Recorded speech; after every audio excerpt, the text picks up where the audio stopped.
안녕하세요. 김수아입니다. 1, 2월 일반 영어와 영미문학 첫 강의 시작하도록 하겠습니다. 자, 1, 2월 강의는요, 총 이제 8주를 할 텐데 중간에 이제 설날이 있죠. 그래서 그때 12일 날 한번 휴강을 하고 그 외에는 계속 이어서 갑니다. 그리고 이제 특강이 있습니다. 특강은 2월에 진행을 하게 돼요. 4주간. 그래서 1월 동안 여러분 쉬십시오 하는 건 아니고요.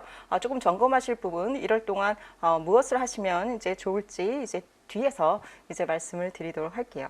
자, 그리고 교재는 이렇게 이제 새로 출간이 됐습니다. 그런데 여러분들 이제 작년 교재 있으신 분은 페이지가 조금 틀리긴 한데 내용에 큰 변화는 없거든요. 그래서 업데이트되는 부분은 제가 이제 후반에 말씀을 드릴 테니까 참고하셔서 이제 수업을 들으시면 되겠습니다. 총 강의는 이렇게 이제 3개로 이제 구성이 됩니다. 그래서 일반 영어, 영미문학, 그리고 이제 Grammar for Writing 해서 이제 특강으로 진행이 되게 되죠.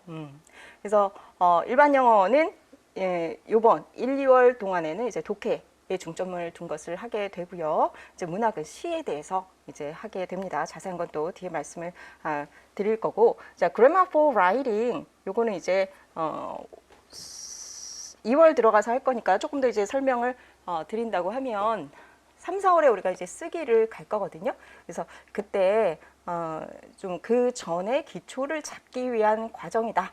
라고 보시면 되겠습니다. 그래서 여러분들이 우리가 이제 이 임용 영어, 일반 영어와 이제 영문문학이라는 파트, 그리고 이제 임용 이제 영어 전체가 사실은 서술형으로 이루어져 있잖아요. 그래서 여러분들이 써서 읽고 쓰는 이제 그런 과정을 가야 하기 때문에 읽기와 쓰기를 이제 다 할 텐데, 이제 쓰는 부분에 있어서 쓰기가 우리 임용에서 요구하는 수준으로 굉장히 포커스가 되어 있는데, 그것을 가기 위한 이제 전 단계로서 여러분들이 자, 일단 단문은 쓰신다는 전제예요.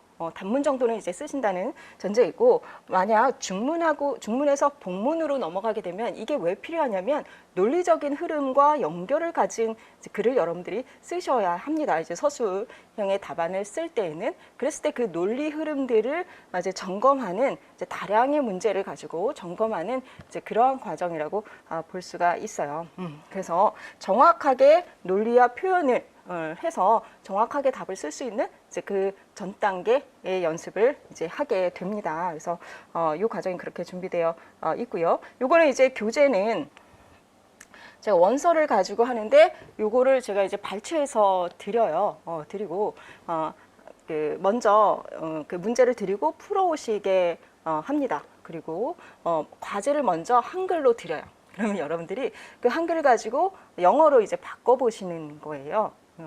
그래서 잘 되는지 한번 보고, 그 다음에 문제도 그냥 풀어보고, 그리고 수업에 와서는 문제가 굉장히 다량이기 때문에 제가 모든 문제를 다 풀 수는 없고 포커스해서 이제 보게 됩니다. 그리고 그 과정을 다 마치고 나서 다시 그 다음 시간에는 다시 한글로 그 영어 영작을 하는 그 시험을 다시 한번 보게 돼요. 그러면 여러분들이 처음 썼을 때랑 수업을 다 하고 공부를 다 하고 썼을 때랑 이제 차이가 느껴지시겠죠?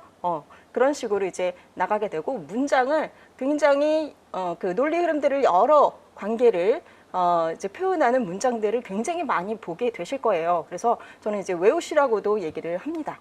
그래서 많은 인풋을 하는 그 정문이 되는 논리 흐름을 표현하는 그런 문장들을 되게 많이 먹게 되는 이제 그런 과정이라고 보실 수가 있습니다.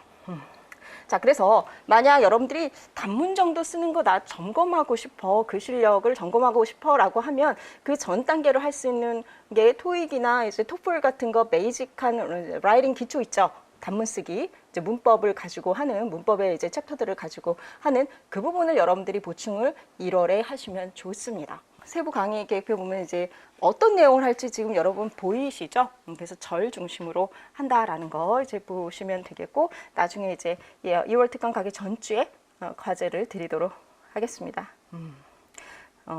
1, 2월은 이렇게 독해. 그리고 이제 일반 영어만 본다면 이제 독해의 기본. 우리가 이제 독해를 하기 위한 이제 이해 개념들을 잡는 이제 시간을 가게 되고요. 그리고 이제 4월에 가면 독해를 통해서 이제 라이팅을 하게 되는 쓰기 위한 리딩을 하는 이제 그런 시간이 되게 됩니다. 그래서 사실상 기본은 1, 4월 전체를 통틀어서 여러분들이 임용시험에 대비할 수 있는 일반 영어 영미문학 문제를 풀 수 있는 기본은 이때 이제 그 1, 4월의 과정을 통해서 이제 다진다. 이렇게 생각을 하시면 되겠어요. 그리고 이제 특강 말씀드린 대로 여러분들이 1월 달에 좀 내가 보충해야 될 것은 좀 이제 보충을 해주시면 이제 좋을 것 같아요. 그래서 내가 보충을 해야 되나? 라고 생각을 하신다면 그 시중에 가셔서 교재를 보시면서 거기 있는 것들을 내가 이제 영작을 제대로 할 수 있는지 이런 것들을 좀 점검하시면 되겠죠. 그게 이제 문법도 같이 점검이 되니까 그렇게 하시면 되겠습니다. 우리가 토익이나 토플 시험을 준비를 하면 여러분 무엇을 하십니까? 그 시험에 특정화된 이제 교재를 여러분들이 일단은 구입을 하시거나 그러한 코스를 여러분들이 찾으시게 되죠. 그렇지 않고 내가 일반적으로 좀 영어 실력이 좀 된다 라고 생각하시는 분들은 어떻게 돼요? 기출문제를 제일 먼저 풉니다. 그래서 기출문제를 풀어가지고 시중에 이제 모의고사 문제나 그러니까 기출문제를 카피한 이제 그런 문제들을 쭉 풀어서 내가 어느 정도 점수가 나오면 영역별 문제집을 공부를 안 하죠. 그리고 그냥 이제 시험을 보셔도 이제 점수가 잘 나와요. 그래서 이거에 빗대서 우리가 알 수 있는 것은 무엇이냐면 기출문제가 굉장히 중요하다는 거죠. 그 문제 유형이 무엇인지가 되게 중요하고 그것을 풀어봤을 때 내가 그것을 풀 수 있는 실력이 되는지 안 되는지가 점검이 되는 거예요. 그리고 또 하나의 요소는 이제 토익이나 토플이나 리딩, 라이팅 각 영역에 대한 이제 교재가 있고 그러면 각 영역의 이제 교재는 그 타스크를 잘 이해하기 위해서 스텝별 그 과제 커리를 이제 제공을 하게 되죠. 그 토플이나 토익에 대해서 여러분들이 이제 그 공부에 준비를 하는 것처럼 임용시험도 그 특성에 맞게 어떤 학습의 내용이나 범위나 방향이나 이런 것들이 분명히 있다는 거죠. 그래서 그것을 확인을 하고 가는 것이 필요하다. 이거. 자, 이것이 1, 4월. 이제 기본 과정이에요. 그리고 여러분들이 이제 학습 계획을 설정을 하고 이제 공부를 쭉 해 나가면 중간에 출제 경향을 파악을 해야 됩니다. 원래는 이 출제 경향 먼저 이제 파악을 해 봐야 되는 거죠. 여러분들이 한번 이제 뭐 작년도 이번 21학년도 이제 문제를 풀어보고 내가 이게 어느 정도 어려운지 이제 뭐 과제는 제대로 이해를 하는지 지문은 제대로 읽히는지 여러 가지를 이제 풀어 보실 수가 있죠. 그렇다면 내가 이것을 맥국에서 어떻게 공부를 할 것인가? 어떤 내용으로, 어떤 범위로, 어떤 방향으로 내가 공부할 것인가를 이제 여러분이 정하셔야 되는 거죠. 근데 여러분들 이제 학원 커리를 이제 따르시면 이런 출제 경향을 이제 분석을 해서 이 부분 내용과 범위와 전략 요거를 이제 설정해 놓은 것을 여러분들을 테이크를 이제 하시는 거예요. 그러면 조금 더 효율적으로 이제 공부를 하실 수가 있는 거죠. 그래서 이 부분이 여러분들의 기본적인 역량을 이제 그 강화하는 기간이라고 보시면 되고 그리고 나서 5, 6월에는 이제 출제 경향을 파악하는 것을 하죠. 여러분 입장에서 이제 수험생 입장에서 출제 경향을 파악하면 내가 문제를 이렇게 풀어야 되는구나. 이 기출 문제를 풀기 위한 실력을 다지는 게 바로 1, 4월의 과정이라고 볼 수 있습니다. 그래서 지문을 제대로 읽지 못하면 사실은 이제 문제의 지문을 못 읽는 거죠. 그리고 쓰기가 안 돼 있으면 답을 못 쓰는 거죠. 그래서 사실상 지금 우리가 이제 1, 4월 과정 그리고 이제 1, 2월 지금 리딩 과정을 가는 것은 이 5, 6월에 기출문제를 보기 위한 준비 과정이다라고 보셔도 과언이 아닙니다. 그래서 1, 4월 내가 기본 리딩이 잘 안 되어 있으면요. 그리고 쓰기가 잘 안 되어 있으면 이제 기출 분석 가가지고 이 지문의 구조나 이런 것을 통해서 왜 이게 답입니다. 이 키워드가 답일 수밖에 없어요라는 설명을 할 때 여러분들이 사실 컴플리트하게 이해할 수가 없습니다. 여러분들의 이제 정확한 리딩 그 스킬이 필요하다. 공부 방법은 지금까지 말씀드린 것처럼 지금은 이게 시험이다라는 걸 정확히 이해하시는 것. 그래서 어떤 시험인지 그리고 이게 되게 중요해요. 문제를 푸는데 여러분들이 어떻게 푸셔야 돼요? 효과적으로 푸셔야 돼요. 효율적으로 푸셔야 돼요. 효율적이라는 것 안에는 무엇이 들어있냐면요.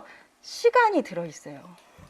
짧은 시간 안에 내가 주어진 시간 안에 합격을 단축해내야 되는 거죠. 1년 안에 내가 합격할 것이냐 3년 안에 합격할 것이냐 이걸 굉장히 중요하게 생각을 하신다면 효율적인 학습 방법을 찾아야 되고 이 효율적인 학습 방법이라는 것은 전략, 스킬 이거 없이는 안 됩니다. 그냥 무작정 문제를 푼다고 해서 무작정 내가 책을 붙들고 있다고 해서 되지 않습니다. 그래서 여러분들이 어떤 방법으로 풀 것이냐 어떤 방법으로 공부할 것이냐, 이거를 끊임없이 여러분들은 고민을 하셔야 되고, 그거에 저는 항상 적극적으로 언제든지 여러분들이 문의를 하신다면 가이드를 드릴 마음이 있고, 이제 전반적인 제너럴한 가이드는 제가 이제 강의를 통해서 이제 드리고 있지요. 자, 그래서 우리가 영미문학을 이제 임용해서 공부한다고 할 때는 굉장히 방대하잖아요. 작품 수도 방대하고, 제가 이제 이전에는 이 OT 강의를 할 때 막 그 기출의 작품들을 쫙 늘어놓고 얼마나 방대하냐라는 것까지 이제 보여드리고 했는데, 그렇지 않다 할지라도 여러분들 이제 이해를 하실 거예요. 굉장히 방대합니다. 그러면 작품에 포커스해서, 소스에 포커스해서 우리가 공부할 수 있느냐? 그렇지 않거든요. 만약 그렇게 접근을 한다면 이거는 우리의 시험 문제를 잘 모르는 거예요.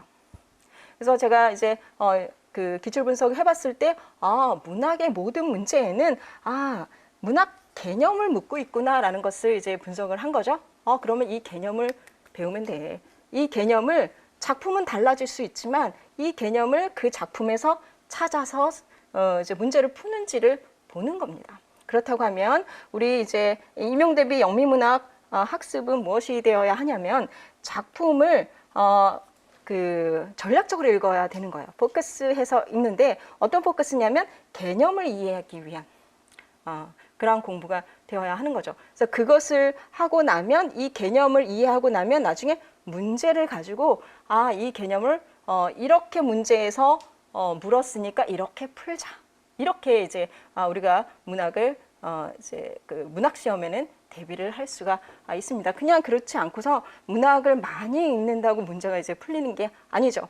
그거는 이제 사실은 이제 시간이 굉장히 많이 소요가 되겠죠. 그래서 문학은 이제 개념 중심으로 우리가 배운다라는 거예요. 자, 그래서 개념에 대한 이제 주요 이제 에 대해서 제가 이제 챕터 처음에 이런 이제 브랜치를 드리고 우리 이거 배운다라고 말씀드리고, 그 개념마다 이제 키워드가 되는 부분이 있습니다. 그런 것들을 강조를 드리고, 자, 그래서 시를 읽었어. 그러면 시에서 이러한 정보를 우리가 읽어내야 하는 겁니다. 그래서 이제 후반부 이제 일반 영어 시간에도 하겠지만, 일반 영어 지문을 읽었을 때 우리가 뽑아야 하는 그 정보와 문학을 읽었을 때 뽑아야 하는 정보가 틀린 거예요. 그래서 어떤 정보를 읽어야 되는지를 영미문학에선 배운다. 시에서는 이런 정보를 읽도록 우리가 배운다라는 거예요. 이 정보가 있는 것을 모른다면, 그 개념을 모른다면 읽어낼 수가 없는 거죠. 그래서 이제 그런 과정을 이제 문학에선 할 것이다 라고 말씀을 드릴 수 있겠습니다. 자, 그리고 이제 소설도 마찬가지로 진행을 하게 됩니다. 그래서 지문 자체가 일반 영어 지문일 때 여러분들이 시험으로 이제 본다면, 그리고 뭐 시가 나왔을 때, 소설이 나왔을 때 여러분들이 그 지문에서는 무엇을 읽자라는 게 틀려지는 거죠. 그래서 실제적으로는 이게 어떤 이제 그 지문인지 장르를 구분하는 것도 필요하고, 이게 그 장르였을 때 어떤 정보를 꺼내 읽어야 되는지 여러분들이 먼저 기본을 세우는 것도 달라져야 하는 거죠. 그리고 답안을 쓸 때도 일반적인 구조가 있으니까 그것을 가지고, 특히 이제 문학은 일반 영어 이제 서술 답안하고 좀 이제 쓰는 방법들이 틀려서 또 이제 쓰는 방법도 우리가 연습을 하게 되고요. 일반 영어에서는 키워드가 거의 지문에서 이렇게 뽑힙니다. 근데 문학은 지문 그 작품에서 표현한 것을 내가 키워드로 뽑을 때 조금 다른 시너님으로 숨겨진 뜻을 가지고 뽑아야 되는 경우가 있어요. 그렇기 때문에 우리가 주제적인 거, 백그라운드에 대한 거, 이런 것들을 조금 더 많이 공부를 하게 되죠. 그러한 키워드, 그리고 뭐 비유적인 표현이나 작품에서 표현된 것을 표현할 수 있는 시너님, 이런 것들을 우리가 또 이제 문학에서는 또 추가로 배워야 합니다. 그런데 이것은 일반 영어 실력에 좀 베이스를 하게 되죠. 이제 비유적인 표현을 우리가 일반적인 단어로 표현을 하는 거니까. 그래서 여러분들의 일반 영어 실력이 베이스가 되고, 그 위에서 우리가 이제 문학의 이제 실력을 더 탄탄하게 이제 쌓게 된다라고 생각을 해보시면 좋을 것 같습니다. 우리는 문학 작품을 어떤 감상하려고 지금 배우는 것이 아니라, 이 문제에서 요구하는 이제 문제를 풀기 위해서 이 작품을 이해하는 방법론을 배우는 거예요. 그리고 결국 최종 가서는 이제 문제 푸는 방법론, 이것을 학습하시는 것이라는 것을 명확하게 하시면, 문학 어려워 라기보다는 내가 어떤 풀어야 되는 대상, 접근 방법을 알아내야 되는, 길을 찾아야 되는 대상, 뭐 이렇게 이제 보시면 조금 더 이제 클리어하게 보실 수 있을까요? 제가 이제 활용 방법을 좀 말씀을 드릴게요. 1~4월 동안 그리고 1년 내내 여러분들이 이거는 기본서예요. 그래서 일반 영어랑 영미문학은 영결혼이나 이제 영어학 대비해서 이제 기본서를 굉장히 이제 소홀히 한 번 하고 싹 해치우는, 이거는 기본이니까 기초니까 빨리 해서 내가 기초는 다 해쳤다라고 믿고 싶은 그런 마음이 여러분들이 있으신 것 같아요. 근데 이것도 그냥 기본서로 항상 내 옆에서 참고하는 참고서가 되게 끝까지 문제 풀고 이제 시험 들어가는 그날까지 또 계속 점검하는 이제 기본서로 이제 보시기 바라겠습니다. 자, Reading for Basics는 우리가 전체 영미문학과 일반 영어 전체를 이제 사실은 이제 총괄하는 가장 제너럴한 내용들이 들어있다고 보시면 돼요. 그래서 전체적인 오버뷰라고 이제 보시면 되고요. 그래서 이건 베이직에 대한 거고요. 자, 특히 이제 요번에 이제 1~2월에 하게 되는 이제 영미문학은 이제 시에 포커스한 것이 이제 챕터 2가 되죠. 그래서 여기서는 개념들을 다룹니다. 보세요. 시를 분석하기 위해서는 이런 것들이 필요해. 이게 다 뭐냐면 figure of speech. 이제 세미나 때도 말씀드렸지만 이게 문제로 기출해서 묻는 개념들이거든요. 그런 개념들 위주로 이제 챕터 1은 되어 있고요. 챕터 2에 분리해서 된 것이 무엇이냐면 작품들이에요. 그래서 68페이지 여러분들이 보시면 68페이지 한번 같이 보실까요? 자, 누가 먼저 빨리 찾나 봅시다. 제가 먼저 찾았습니다. 이렇게 시의 목록이 들어 있습니다. 이거는 앞에 개념을 배울 때 같이 배우는 시들인데 그 시를 뒤에다가 또 모아놨어요. 그래서 총 58개의 시를 여러분들이 보게 됩니다. 이것을 이제 보는 작품이 있고 안 보는 작품이 있어요. 어쨌든 본문에서 언급하기 때문에 시를 다 이제 실었습니다. 어떤 시인지 봐야 하기 때문에 그 다음에 Poems to Read에는 각각의 이제 시가 들어가게 됩니다. 그리고 이 시 중에서 아까 제가 이제 설명드렸던 이제 분석의 워크시트이 있죠.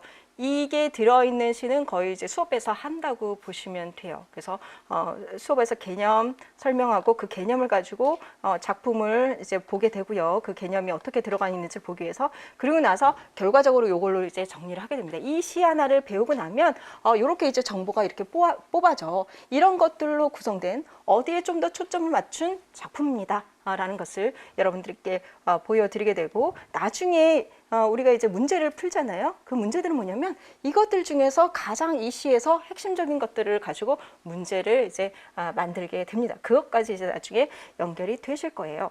자, 그리고 그러면 이 분석 맵은 제가 이제 매번 쓰지만 Analysis of Poems to Read 147페이지 가시면 이렇게 답이 들어 있습니다. 그래서 요거는 나중에 복습하실 때 하시면 되고, 이제 강의 다 끝나고 또 한번 이제 책을 돌린다, 이제 복습을 할 때 그럴 때 이제 확인을 하시면 됩니다. 그래서 미리 보지는 마시고 그렇게 하시면 돼요. 자, 그리고 나서 있는 게 Translated Poems to Read 돼 있죠.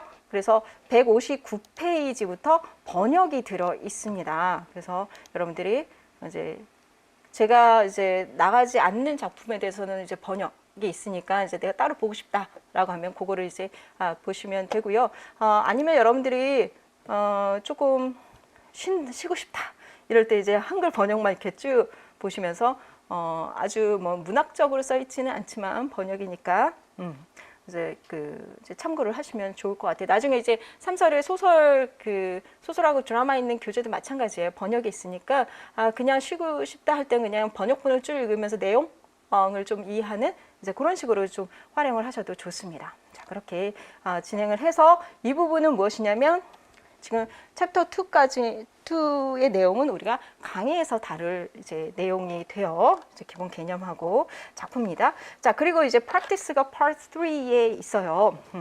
Poems in the text는 우리가 이제 지금 part 2에서 배운 것들 있죠. 요거에 대한 형성 평가예요. 그래서 214페이지를 한번 가보세요.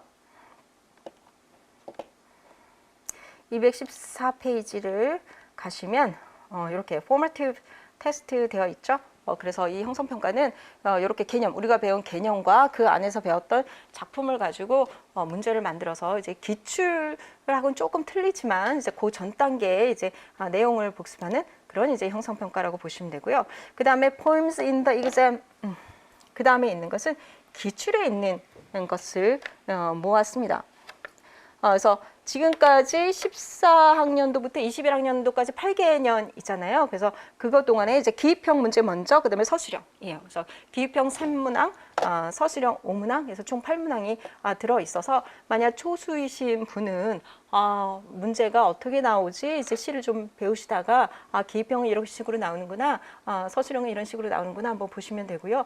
그 뒤에 답도 이제 있습니다. 그래서 21학년도 이번에 나온 이제 문제까지 있으니까 참고를 하시면 되겠습니다. 이제 본격적으로는 우리가 기출문제, 기출 분석할 때 이제 5월달에 할 것이지만, 자, 그다음 나온 것이 mock exam by task이죠. 이게 한 21문항 정도 되어 있는데 이게 제가 냈던 모의고사에서 이제 발췌를 한 것입니다. 그래서 여러분들이 만약 이제 기출문제도 받고 이것처럼 한번 문제를 풀고 싶어라고 하면 제가 모의고사에서 제공했던 모든 이제 해설이 같이 해설지가 들어가 있거든요. 그리고 이거를 타스크별로 이제 나눴어요. 그래서 249페이지 가시면 거기서 이제 주제를 물었던 것, 뭐 사운드를 물었던 것, 톤을 물었던 것 펴볼까요? 249페이지.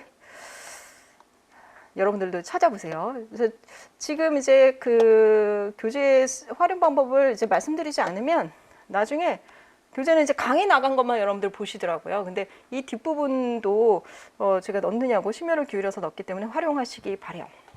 이렇게 주제를 물었던 것이야. 그래서 타스크별로 해서 21문항이나 들어가 있으니까 재수 이상이신 분들은 이것도 활용하세요. 그렇다고 나는 올해부터 재수니까 나는 이걸 꼭 봐야 돼, 이렇게 이제 보실 필요는 없고요. 일단은 저랑 하는 이제 그 개념 부분 요거를 충분히 예습 복습을 다 하시면서 추가로 나의 이제 학습 분량에서 여유가 된다, 아니면 여러분들이 이제 공부를 하시다 보면 좀 더 보고 싶어, 이런 욕구가 생길 때가 있어요. 그럴 때 이제 기출문제, 모의고사 요거까지 이제 활용을 하시면 아무래도 인터레스트가 가장 이제 큰 학습의 동기 부분이 되잖아요. 그럴 때는 쭉 당겨서 여러분들 학습하실 수 있게 그런 여건을 제가 이제 만들어 드렸기 때문에 충분히 활용하십시오 라는 것입니다. 자, 그리고 마지막에 literal terms, 요거는 그냥 불호기계거니 장시기계거니 이렇게 생각을 하실 텐데요. 그러면 제가 아마 이거를 뺐을 거예요. 조금이라도 페이지를 줄이기 위해서. 이 개념을 여러분들이 기억하시는 건 대단히 중요하고, 앞에서는 이렇게 많은 내용으로 배웠지만 여러분들이 나중에 복습하실 때 어떻게 되냐면 이 개념만 한번 쭉 보시면 돼요. 이것도 이제 쉬실 때 한 4주 지나서 아니면 5주 지나서 만약 4주 정도 지났어요. 그럼 literal terms 중에서 이제 쭉 보면 배운 것도 있고 안 배운 것도 있겠죠. 그러면 배운 거는 내가 이거 이때 어떻게 배웠더라? 이거 내가 아는 무슨 시로 배웠더라? 그다음에 모르는 것들이 있어. 그러면 이런 것들을 앞으로 배우는구나. 이렇게 기대를 해볼 수가 있겠죠. 그렇게 이제 활용을 하시면 되겠습니다. 이제 1, 4월 전체 이제 개념도가 요거라고 보시면 됩니다. 그래서 지금은 이제 General Understanding이 전체 총괄해서 영미문학과 일반 영어를 거의 이제 총괄하는 베이직이라고 보시면 되고요. 지금 요번에 시에 대한 것이 있고, 이제 그렇게 이제 작품하고 연수 문제로 구성이 되어 있죠. 그런 것처럼 3, 4월에 가서도 이제 소설과 드라마가 있는데 이것도 마찬가지로 어떻게 분석할 것이냐라는 부분하고 문제 작품 읽는 것, 그 다음에 문제, 이런 식으로 똑같은 방식으로 이제 구성이 되어 있습니다. 우리가 1, 2월 안에 다 할 수 없기 때문에 영역을 나눠서 1, 4월로 이렇게 분리해서 할 뿐이다. 이렇게 보시면 되겠어요. 이제 시에 대해서는 어떻습니까? 이코노미컬을 하니까 좀 적어. 뭐가? 단어 수가 적어 라는 거고요. 이 특성이 되게 강하죠. 그래서 이 적은 단어 수는 뭐냐면 함축적으로 표현되어 있다. 이 함축적인 것을 위해서 여러 가지 리터러리 디바이스가 사용이 됩니다. 그러면 그것을 이해를 해야 되겠죠. 자, 월드 수가 적다라는 거, 이미저리나 이제 비유적인 표현이나 사운드에 의존을 하는, 이게 큰 특징 중에 하나예요. 그리고 이 부분, 이미저리나 이제 figurative language나 사운드는 다 기출에 나왔던 부분입니다. 그래서 가장 중요한 부분에 이제 문제도 나온다라는 것을 우리가 알 수 있고, 요거에 대해서 세부적으로 이제 우리가 다음 시간서부터 이제 배우게 됩니다. 세상이 있어요. 세상이 있고, 이 세상에서 우리는 인생을 살아가죠. 그래서 우리의 인생에 대해서 얘기를 하는 것이 문화, 우리가 일반적으로 얘기하는 문화 앞에서 1에서 3까지의 장르라고 보시면 되고, 이 세상의 팩트에 대해서, 그리고 이 세상에 대해서 가치 판단을 하고 내가 의견을 제시하는 것, 그것이 바로 네 번째 장르라고 보시면 됩니다. 그래서 이 세상에서 인생을 사는 우리들은 이 인생의 진실을 말하는 것도 필요하고, 어때요? 이 세상에 대해서 의견을 말하고 이런 것도 사실 필요하죠. 그런데 지금 오늘 이제 이 그 교과서 텍스트를 통해서 보면 어때요? 우리 인생에 대한 가치 판단 이런 것들은 이제 문학 작품을 통해서 우리가 그런 이제 가치들을 발견을 하고 정립을 하고, 그리고 나서 이 세상에 대해서 내가 저지하고 오피니언을 얘기하고 팩트를 볼 수 있는 이제 그런 이제 식견을 가지게 되는 거죠. 그러면 이 모든 영역이 다 필요하다.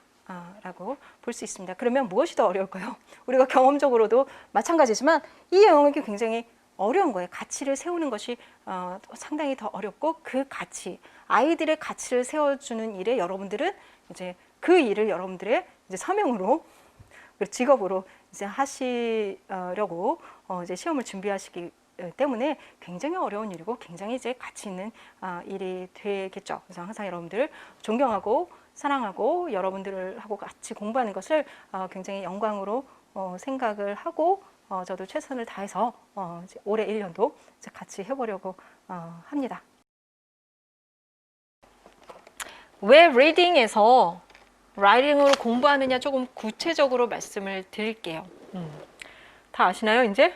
이게 처음 말씀드릴 때는 되게 생소했는데, 여기 임용에서 제가 지금 뭐 올해로 5년째니까 계속 말씀드리다 보니까 이제 많이들 알고 계시는 것 같아요.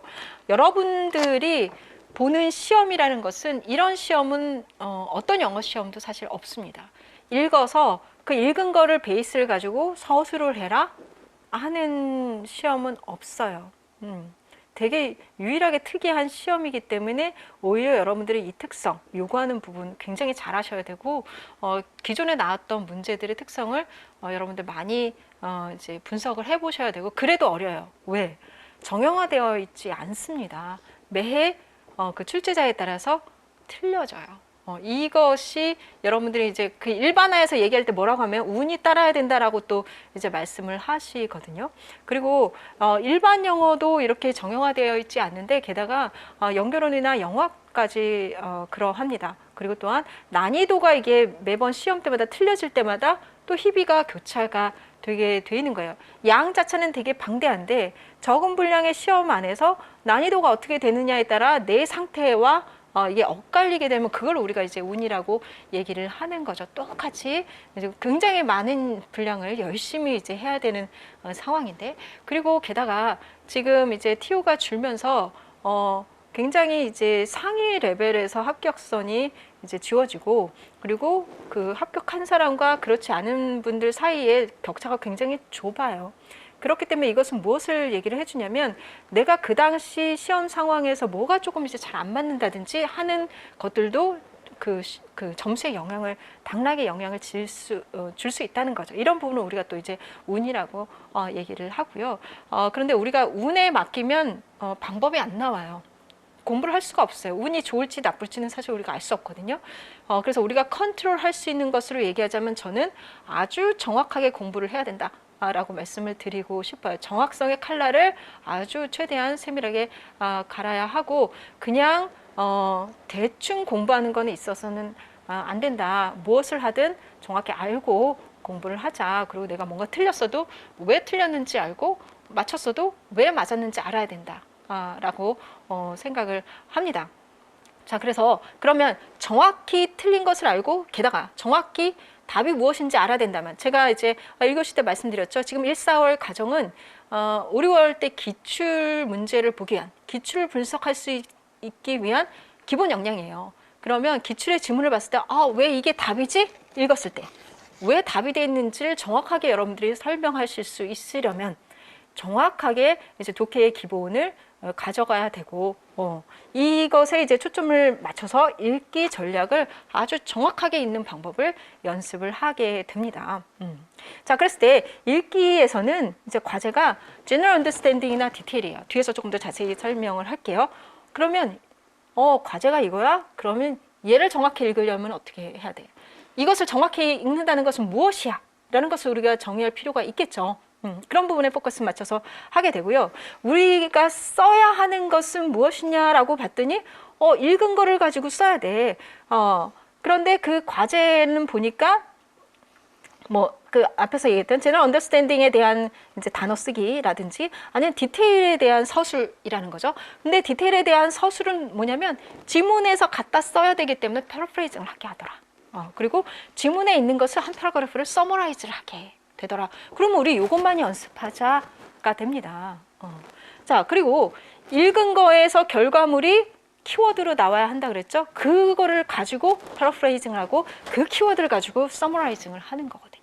그래서 읽기에서 가장 중요한 것은 무엇이겠어요? 제너럴 언더스탠딩이든 디테일이든 뭐가 제일 중요하겠어요?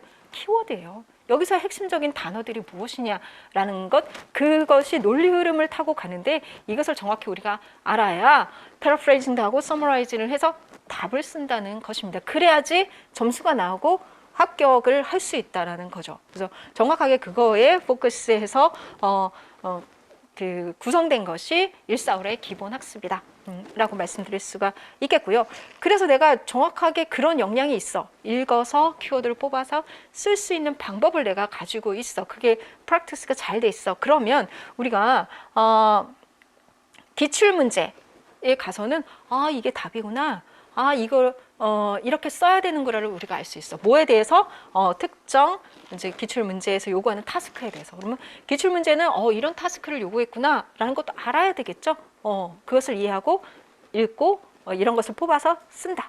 요것을 이제 알게 되는 거죠. 자, 그리고 일반 영어 그 지문과 소스가 굉장히 방대하잖아요. 그 중에서도 이제 기출에서 빈번하게 나오고 정말 나오지 않는 의학 이런 것들은 나오지 않거든요. 굉장히 메디슨 아주 스페시픽한 거 이런 것들 그런 영역이 있으니까 되도록 이 방대한 양 중에서 무엇을 볼 거냐라고 선별할 때는 여러분들이 무엇을 봐야 되겠어요? 기출에서 나왔던 주제를 영역을 먼저 보는 게 맞죠. 기출에서 나왔던 그런 소스를 먼저 보는 게 맞죠. 그죠? 그래서 그런 거에 우리가 좀 더 포커스해서 이제 보는 것이 필요하다. 라는 거예요. 그래서 철저하게 우리가 문제를 풀 거기 때문에 문제를 푸는 전략으로 제가 이제 제시하는 것이 바로 이 톡스라는 것입니다. 그래서 우리는 문제를 알아야 돼. 그래서 기출문제 먼저 이제 봐야 한다고 말씀을 드렸잖아요. 그래서 저는 기출문제를 먼저 보고 그거에 맞게 커리를 구성해서 여러분들께 1월부터 드리면 여러분들은 145의 그 기본 역량을 이제 갖추고 이제 문제를 보게 되는 거죠. 어떤 이제 타스크를 요구하는구나 라는 것을 여러분들이 이제 분석을 하셔야 되고, 자, 지문들이 특정 구조가 있더라. 흐름들이 기출에서 나왔던 지문의 흐름들이 있습니다. 그러면 이 전체 그 여러 패러그래프로 지문의 구조가 나오기 때문에 최소한 우리가 대비해야 되는 역량이 뭐냐면 한 패러그래프를 제대로 파악할 수 있어야 이 한 패러그래프 한 패러그래프가 벽돌처럼 쌓여서 3, 4 패러그래프가 됐을 때를 이해할 수 있는 거죠. 그 한 패러그래프를 잘 이해할 수 있는 역량, 그것이 지금 1, 4월, 1, 2월에 이제 포커스가 되어 있다라는 거고요. 여러분들이 답을 쓸 때도 답을 쓰는 논리 구조가 있어요. 서술이기 때문에. 서논술은요, 논리 구조가 있습니다. 단답에 이제 키워드가 아니기 때문에. 그래서 중문 본문으로 이제 써야 된다고 말씀을 드리는 겁니다. 자, 그리고 키워드는 이제 말씀드린 바와 같습니다. 리딩의 결과물은 키워드로 나와야 한다. 그럼 어떤 키워드가 뽑힐 것이냐라는 라고 말씀드리면 여러분들 뭐라고 대답하시겠어요? 그럼 키워드에도 종류가 있어요? 종류가 있어요. 얘네들이 서로 틀려요. 키워드는 키워드인데 틀리대. 그 속성을 이제 오늘 이제 배우게 됩니다. 자, 그리고 그것들을 답안을 작성할 때는 우리가 패러프레이징하거나 서머리 할 때는 좀 다르게 써야 하기 때문에 이제 우리가 유사어가 필요하다, 동의어가 필요하다. 라는 거고요. 자, 사실은 이제 동의어 필요해라고 하지만 좀 더 정확히 보면 그 키워드와 답에서 요구하는 것을 정확하게 표현할 수 있는 시노님이 또 필요해요. 그래서 그걸 정확하게 표현하기 위해서 또 3, 4월에 또 이제 그 정확성을 위한 이제 훈련을 하게 됩니다. 이런 것은 이렇게 패러프레이징하면 정확성이 떨어져. 그러면 뭘 써야 돼? 어떤 구조를 써야 돼? 이런 것까지 이제 같이 우리가 정확하게 이제 학습을 하는 것이 필요하다.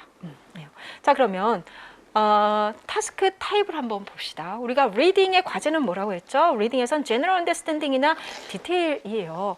제가 이제 그간의 이제 기출 문제를 쭉 봤을 때 이제 요 정도 이제 타입으로 우리가 나눌 수 있더라라는 거예요. 지금 타스크 타입 있죠? 요게 이제 그동안 나왔던 이제 문제의 유형들이에요.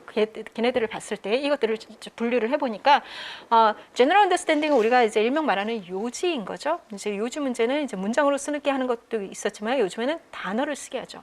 그러면 이 요지를 이루는 그 문장 안에 있는 단어를 빈칸을 한다 그러면 뭘 빈칸을 하겠어요? 키워드를 빈칸을 하겠죠. 그러면 이 키워드는 도대체 어떤 키워드냐? 얘가 어떤 속성을 갖고 있고 수많은 지문 안에서의 그 키워드 단어 중에서 왜 이거만 해느냐라는 것을 여러분들이 설명할 수 있어야 돼요. 그 연습이 이제 그 기출 가서 그게 되려면 그 키워드에 대한 연습이 돼야 되겠죠. 키워드를 명명하는 얘는 어떤 키워드야? 어떤 속성을 가지고 있어? 지문에서 어떤 역할을 해? 라는 것이 돼야 나중에 기출문제 가서 왜 이게 답인지를 여러분들이 설명하고 억셉트를 할 수 있고 나아가서는 문제에서 그런 것을 선택해서 풀 수가 있는 거죠. 그죠? 자, 디테일은 이제 서술을 하게 할 수도 있고 이제 키워드 문제로 나올 수도 있는데 그 디테일형에서도 만약 블랭크를 해서 단어를 이렇게 했다. 그럼 어떤 단어를 이렇게 했어요? 제너럴하지 않고 디테일한 부분인데 거기서도 키워드를 얘기를 하겠죠. 얘는 어떤 키워드냐라는 것도 여러분들이 생각을 해보셔야 합니다. 키워드인데 얘는 디테일이야? 그럼 키워드는 키워드인데 제너럴 언더스탠딩 부분은 뭐야? 얘는 제너럴한 거야. 그럼 단어도 제너럴하거나 디테일할 수도 있구나. 이 생각을 여러분들이 하셔야 되는 거예요. 그래서 한마디의 키워드지만 얘네들이 굉장히 그 속성이 다르다. 그것을 여러분들이 이제 아셔야 되는 거고요. 인터랙티브 인퍼런싱은 이제 말씀드렸듯이 내용상은 그런데 포음적으로 봤을 때는 이제 중간에 빈칸을 채워놓은 것이에요. 그러면 여러분들이 무엇을 또 아셔야 돼요? 이제 문법적인 지식으로 이 빈칸이 요구하는 폼도 여러분들이 분석을 하실 수 있어야 하는 거죠. 그래서 내용적으로 그다음에 이제 그라마티컬하게 폼적으로 이제 적절한 단어를 여러분들이 선택하실 수 있도록 있는 그런 이제 능력이 있어야 된다라는 거고요. 자, 라이팅 같은 경우는 이제 서머리 문제를 이제 말씀을 드립니다. 얘는 한 패러그래프로 이제 서머리를 하는 거예요. 그래서 원문 자체는 이제 여러 패러그래프일 수도 있고 한 패러그래프 있을 도 있는데 그것을 이제 쓰는 결과문은 한 패러그래프예요. 그러면 얘는 뭘로 구성되어 있습니까? general한 statements랑 details로 구성이 되어 있습니다. 결국은 이 싸움이에요. 그래서 여러분들이 general과 detail을 구분할 줄 알아야 되는 거죠. 그 정보를. 그리고 구분할 줄 알 뿐만 아니라 이 안에서의 키워드도 알아야 되는 거죠. general understanding을 표현하는 부분에 있어서의 키워드, 그다음에 디테일을 표현하는 부분에 있어서의 키워드를 여러분들이 아셔야 합니다. 자, 그런 것들을 이제 묻고 있다. 그래서 우리 이제 그런 역량이 갖춰지면 이제 모의고사를 풀 때 그걸 중심으로 이렇게 이제 연습을 한다. 이런 이제 말씀드린 바와 같고, 자, 그래서 지금은 이제 브로드하게 이런 것들을 배우고 나중에 여러 지문을 통해서 연습할 때는 여전히 이제 메이저 팀의 포커스에서 보게 되고요. 1, 4월에 기본적인 이제 라이팅에 대한 3, 4월에 이렇게 여러분들이 훈련을 하시고 5, 6월에 기출 통해서 그 기출 문제를 통해서 또 답도 써보고 그거는 이미 아는 이제 문제인 거고 나중에 이제 모르는 문제에 대해서도 이렇게 써보고 그걸 피드백을 받고 조정하면 라이팅은 여러분들이 이제 충분히 하실 수가 있습니다. 무엇이 문제냐? 이 라이팅 안에 서술형 답 안에 키워드가 들어가 있느냐요. 그래서 작년하고 올해 이 개념과 이제 보면 서술형 안에 기입하고 서술이 이제 같이 있는 형태로 지금 출제가 되고 있잖아요. 그랬을 때 굉장히 채점을 용이하게 하는 식으로 지금 채점을 한 것 같아요. 그래서 저는 사실 피드백을 드릴 때 이제 과정 중이니까 어떻게 하냐면 키워드가 빠진 부분에 대해서 감점을 하고 통째로 점수를 안 주지는 않았습니다. 그런데 실제 평가원에서 지금 채점을 하는 것을 교육청에서 채점을 하는 것을 보니 작년도 그렇고 올해도 그렇고 키워드가 조금 빠지면 그냥 전체를 점수를 안 주는 방향으로 가는 것 같아요. 그러니까 내가 아주 정확하게 꼭 필요한 키워드를 다 뽑을 수 있도록 서술형을 그렇게 이제 써야 하는 거죠. 그러면 굉장히 정확성은 더 높아진다고 볼 수가 있습니다. 그래서 기입형도 대입을 하려면 대비를 하려면 정확하게 이 단어가 어떤 단어인지를 아셔야 되는 거고, 서술형을 쓸 때도 그 꼭 필요한 그 키워드를 뽑아서 써야 되는 거기 때문에 리딩의 정확성은 훨씬 더 많이 요구된다. 라고 이제 생각을 하시면 되겠습니다. 자, 그래서 시험을 보신 분들, 이제 제가 기입형 오류형을 통해서 이제 그 세미나 때는 이제 간략하게 그냥 짚어만 갔으니까 말씀드리면, 정반대 키워드를 내가 선택하는 경우가 있어요. 이렇게 키워드가 많구나라고 생각을 하시면 돼요. 정반대 키워드? 이건 뭐지? 라고 생각할 수 있는데, 자, 키워드들은 지문 안에서 반복이 되거든요. 그래서 여러 가지 형태로 변화하면서 반복이 되는데, 그 라인에 있지 않고, 그 계통 안에 있지 않고, 다른 편에 있는 것을 선택한 경우에, 그런데 그게 정반대면 그나마 글의 논리를 어느 정도 이해는 하고 있는 거예요. 그런데 중간에 오역이 있거나 이런 걸 통해서 이쪽 편을, 답 쪽에 요구하는 편을 선택하지 않고 다른 편을 선택을 하게 된 거죠. 이거는 지문 파악 연습이 훨씬 더 많이 필요합니다. 흐름은 찾았어. 그런데 정확하게 어느 편 쪽인지 중간 흐름을 이제 놓친 게 됩니다. 이런 경우 상당히 많습니다. 자, 유사 단어를 선택하는 경우에 이거는 뭐냐면 그 계통은 똑같아요. 같은 흐름에 있는 걸 했는데, 얘가 아까 이제 그 제너럴하고 디테일의 그 설명드렸던 것처럼 제너럴에서 요구하는 키워드를 선택하라고 했는데, 예를 들어 디테일 거를 선택했다든지, 이렇게 같은 계통 안에서 요구하는 속성이 다른 경우예요. 이 지위가 다르다고도 표현을 하는데, 이제 나중에 조금 더 설명을 합니다. 그래서 리딩 연습이 필요하다라는 거고, 여기 설명을 했네요. 제너럴한 단어를 선택해야 되는데 스페시픽을 선택했다든지, 이제 오늘 첫 시간에 이제 할 부분이에요. 비유적인 단어를 선택해야 되는데 그냥 리터럴한 단어를 선택했다든지, 이렇게 돼요. 계통은 맞았는데. 그러면 우리가 이걸 통해서도 뭘 알 수 있어요? 우리가 키워드의 계통을 알아야 되겠구나. 그리고 그 계통 안에서의 주의를 또 알아야 되겠구나. 속성을 알아야 되겠구나. 이런 것을 알 수 있고요. 문법적으로 부적절한 단어를 선택하는 경우들도 있습니다. 그래서 단복수가 틀리는 경우도 있고요. 글자 수를 틀리시는 경우도 있고, 시제나 품사 이런 것들을 틀리는 경우가 있어요. 그래서 우리가 문법은 되게 잘 안다고 생각하지만 그 글자, 문장 안에 빈칸이 들어가 있을 때는 많이 헷갈리기도 합니다. 그래서 파싱을 하는 것, 구문을 분석하는 요것도 이제 연습이 필요하고요. 이거는 여러분들의 이제 기본적인 이제 문법 지식, 거기에다가 제가 아까 말씀드린 grammar for writing, 이제 논리적인 글쓰기 하는 것, 그거 플러스 제 커리언에서는 어떻게 소화되냐면 3, 4월에 가면 reading for insight라고 해서 다양한 이제 원문 소스 이제 기출되었던 이제 그런 아티클이나 이제 매체 들에서 이제 그 지문을 뽑아가지고 우리가 연습을 하게 되는데, 그때 단어랑 그 Authentic Readers 안에서의 이제 그 좀 어려운 이제 구문들, 이런 것들이 이제 번역하고 이제 학습하는 시간들이 있습니다. 거기서 그것까지 이제 더해지면 이런 연습이 되죠. 그래서 이 부분은 내가 자꾸 틀려 그러면 이 이제 문장 구문 분석에 대한 것들을 조금 더 철저하게 하실 필요가 있어요. 그래서 내가 이제 리딩을 하더라도 더 정확하게 모든 문장에 대해서 파싱을 해보고, 항상 주어 동사 나눠가면서 분석해가면서 리딩을 하는 이런 것들이 조금 더 필요하고요. 이거는 이제 많이 쓰기를 하다 보면 자동적으로 이게 좀 많이 내재화가 돼요. 그래서 Grammar for Writing에서도 문제가 굉장히 많은데요. 이걸 빈칸을 이제 넣어보는 문제도 있고, 실제 문장을 써보는 것도 있어요. 그러면 이제 많이 써보시기를 좀 권합니다. 그러면 자연스럽게 나의 사고 과정과 손이 같이 요거를 익히게 되거든요. 그래서 그러한 연습으로 우리가 좀 보충을 할 수 있다.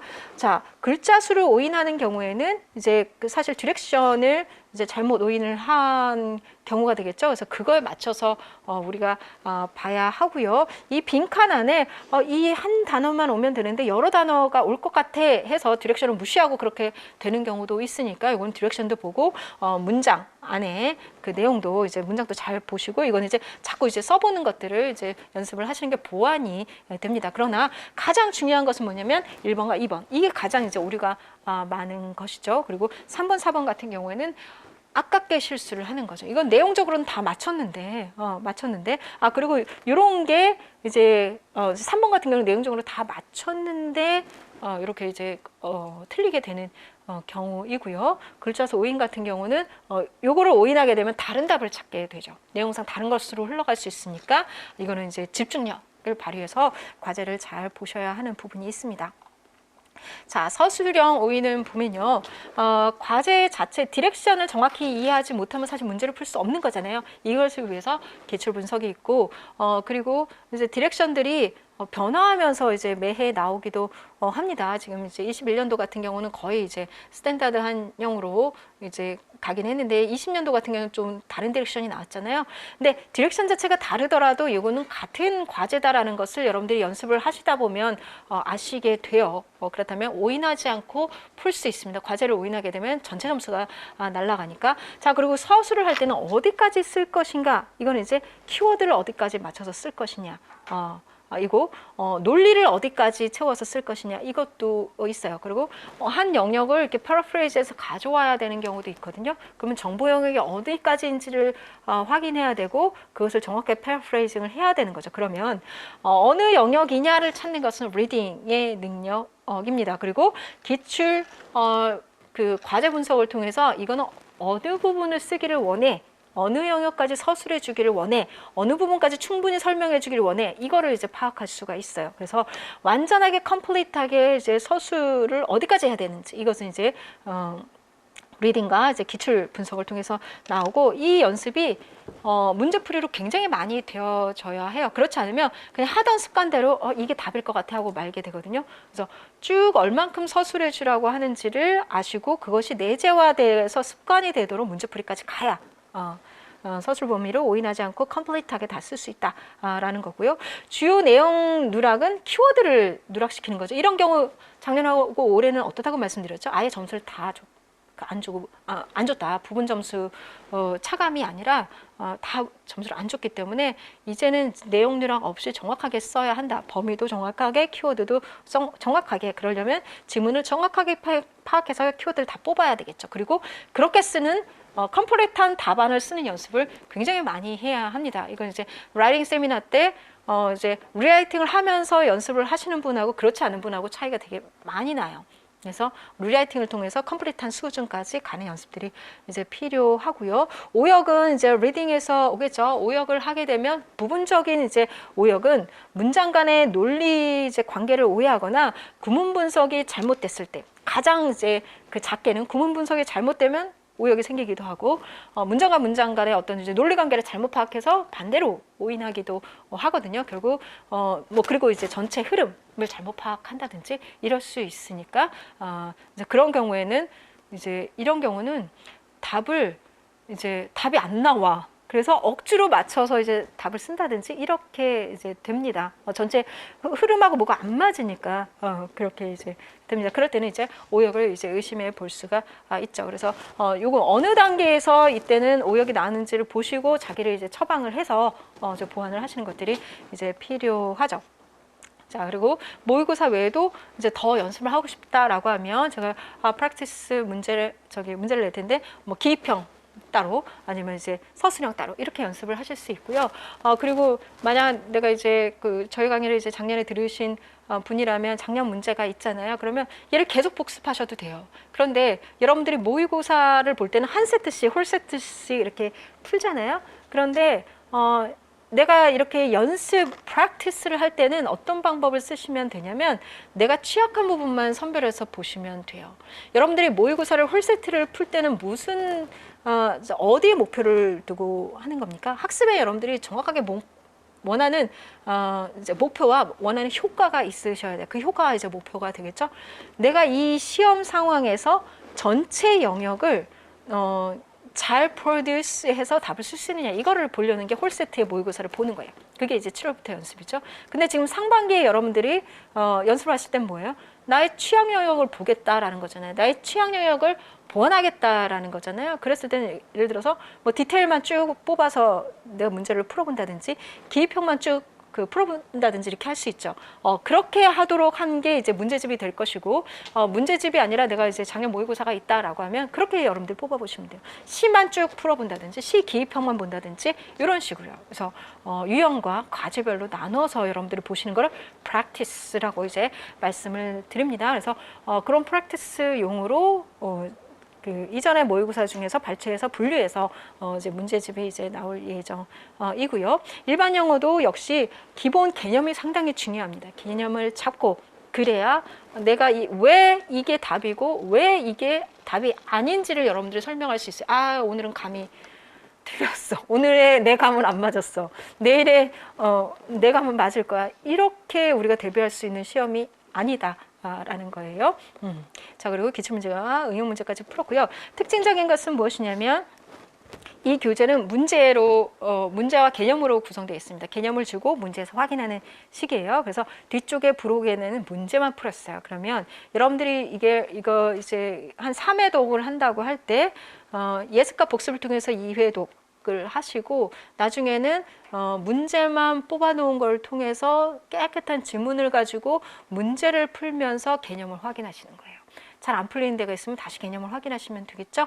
그런 식으로 할 수 있도록 이제 교재가 구성되어 있으니까 보시면 되겠습니다. 그리고 Reading for Understanding Part 1이 이제 문학과 동일하게 개념을 다루고 있습니다. 개념과 이 교재 전체는요, 이 개념을 연습할 때 한 패러그래프 단위로 연습을 합니다. 뒤에 나서 이제 타임 오더나 프로세스에서는 여러 패러그래프가 나온 게 있는데 그 외에는 다 한 패러그래프 단위예요. 그래서 기본적인 역량을 여러분들 하실 때 한 패러그래프를 내가 정확하게 있느냐를 보겠다라는 거예요. 그랬을 때 이제 기출 이제 문제와 하반기 이제 모의고사 때 되면 어떻게 되냐면 내가 정확하게 한 패러그래프에 있는데 이것이 전체 흐름 여러 패러그래프로 갔을 때는 어떻게 되는지는 이제 5월 기출 분석부터 보시면 돼요. 그래서 하나의 벽들을 내가 정확하게 쌓겠다. 라는 게 이제 1, 4월 과정입니다. 그게 지금 8주 정도의 분량으로 이게 이제 가게 되고요. 그 다음에 Practice for General Understanding 이거는 Self-Study용입니다. Self-Study용. 그리고 첫 번째 파트예요. 그래서 여러분들이 이게 개념을 쌓아 가시면서 1, 2월 지금 과정은 General Understanding에 포커스가 되어 있습니다. General Understanding이 되어 있으면 디테일은 이제 따라온다고 보시면 돼요. General Understanding이 되어 있으면 디테일을 이해하기 훨씬 더 쉽다. 그래서 General Understanding이 되게 중요하다. 예요. 그래서 지금 Part 2에서는 SAT 문제 한 패러그래프 정도를 가지고 키워드를 찾는 연습 문제 이게 5문제 정도 될 것 같고요. 타이틀을 찾는 문제, 이게 우리 선다형 시절에 있었거든요. 이게 다 제너럴 언더스탠딩을 묻는 거예요. 이게 한 7문제. 그리고 퍼포즈를 찾는 문제, 이것이 이건 메인 아이디어, 요지를 파악하는 것과 관련이 되어 있거든요. 이 글의 목적이 무엇인지, persuasive인지, informative인지, 아까 이제 설명 잠깐 드린 바와 같이 이 문제가 7개. 그리고 메인 아이디어를 찾는 문제가 한 문단으로 되어 있는 게 10문제 정도 되어 있고요. 이거는 이제 SAT 문제의 지문 짧은 거를 가지고 했습니다. 자, 그리고 마지막 메인 아이디어스 2는 20문항이 제가 냈던 모의고사 문제에서 제가 발췌를 한 거예요. 그래서 기출 유형으로 메인 아이디어를 물었던 거기에 빈칸을 넣으라고 했던 문제 유형으로 제가 출제했던 거 20문항을 여기다 넣었습니다. 그래서 최종적으로는 요 문제까지 가시면 여러분들이 기출에서 요 과제는 해결할 수 있다라고 보시면 돼요. 그래서 초수시라면 파트 1에 포커스를 두셔서 아주 정확하게 복습들을 해 나가시고요. 그걸로 양이 안 차고 그냥 재수 이상이어서 그 외에 다른 문제도 같이 병행하면서 하겠다 해서 모의고사 문제까지 한번 풀어보고 싶다라고 하면 요거를 파트 2를 병행하시면 돼요. 이게 49문항이 들어 있습니다. 그래서 스터디 가이드에서 요거 이제 병행하시는 방법을 좀 말씀을 드리도록 할게요. 그렇게 활용하시면 됩니다. 자, 그래서 뭐 위에가 기본 개념인데요. 이게 기본 개념인데요. 제가 이제 독해 문제를 더 풀고 싶어요 하시는 분들은 요거를 이제 같이 보시는 거죠. 딴 책 보지 마시고 개념을 잡는 동안은 이제 제 교재 안에서 좀 노르시라고 제가 이렇게 제공을 해 드리는 거예요. 자, 파트 3는 기출 문제를 모았습니다. 기출 문제를 모았어요. 그럼 모의고사 문제 전에 이 기출 문제를 먼저 보셔도 됩니다. 그래서 요거는 2009년부터 2019년도까지예요. 왜냐하면 키워드나 타이틀하고 메인 아이디어를 물었던 문제가 20년도, 20학년도나 21학년도에는 없었어요. 그래서 더 추가된 문제가 없이 이렇게 11년간 했던 게 키워드 문제 7개, 타이틀 문제 5개, 그 메인 아이디어 문제 9개. 이게 가장 많죠? 11년간 했을 때 그 기초를 다 모았으니까 요 정도 한번 내가 이제 기출문제에서 내가 General Understanding으로 학습했던 것들이 어떻게 나왔는지 보고 내가 한번 이제 풀어보겠다라는 거예요. 여기선 그냥 풀어보겠다예요. 분석은 5월 달에 가셔도 돼요. 그래서 여러분들의 상태를 체크하는 정도인 거죠. 만약 before, after를 해보고 싶다면 지금 이제 첫 주 그 OT만 듣고 여러분들 이걸 풀어보시는 것. 얼마나 어려운지. 그리고 이제 강의 다 듣고 나서 얘를 이제 풀어보는 것. 할 수 있겠죠? 그리고 이제 정확하게 세밀하게 분석하는 것은 이제 5월달 가서 하면 되겠습니다. 여기에 나오는 개념들을 역시 이제 terms로 그 모아놨으니까 쉬실 때 한번 쭉 보시면서 그래 이런 개념들을 내가 가지고 이제 지문을 봐야 된다라는 것을 때때로 상기시키시기 바라고요. 부록에 아까 말씀드린 대로 문제만 모아 놓았습니다. 그래서 이거 가지고 이제 활용을 하시면 되고요. 복습 권장하는 건 1, 2월 끝나고 3, 4월에 쓰기 들어가기 때문에 그때 다시 얘를 같이 그 차수에 맞게 병행해서 하시면 좋을 것 같습니다. 그때 이제 3, 4월 가면 제가 요것도 그 스터디 가이드를 드려요. 문항이 몇 개이니까 뭐 하루에 몇 개씩 하면 3, 4월 8주 안에 끝난다. 이렇게 해서 제가 스터디 가이드를 드립니다. 스터디 짜서 하시라고 그렇게 하시기 바라겠습니다. 아니면 뭐 내가 1, 2월 안에 교재에 있는 부분만 2회 독을 하겠다라고 하면 파트 1하고 요 어펜딕스만 가지고 하셔도 돼요. 뭐 2주마다 한다든지 4주 끝나고 앞에 거 문제를 다시 복습하신다든지 이런 식으로 하셔도 좋습니다. 어쨌든 1, 4월은 이 1, 4월의 교재 리딩과 라이팅을 계속적으로 이제 복습하시는 이제 그런 기회가 되시기 바라겠습니다.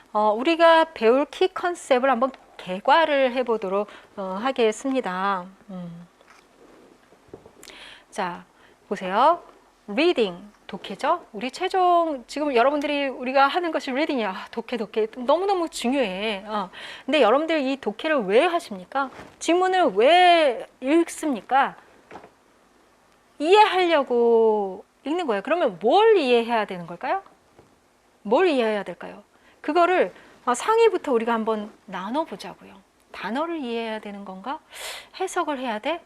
여러분 무슨 답을 떠올리십니까? 그 답이 여기 있습니다. 무엇을 이해해야 된다고요?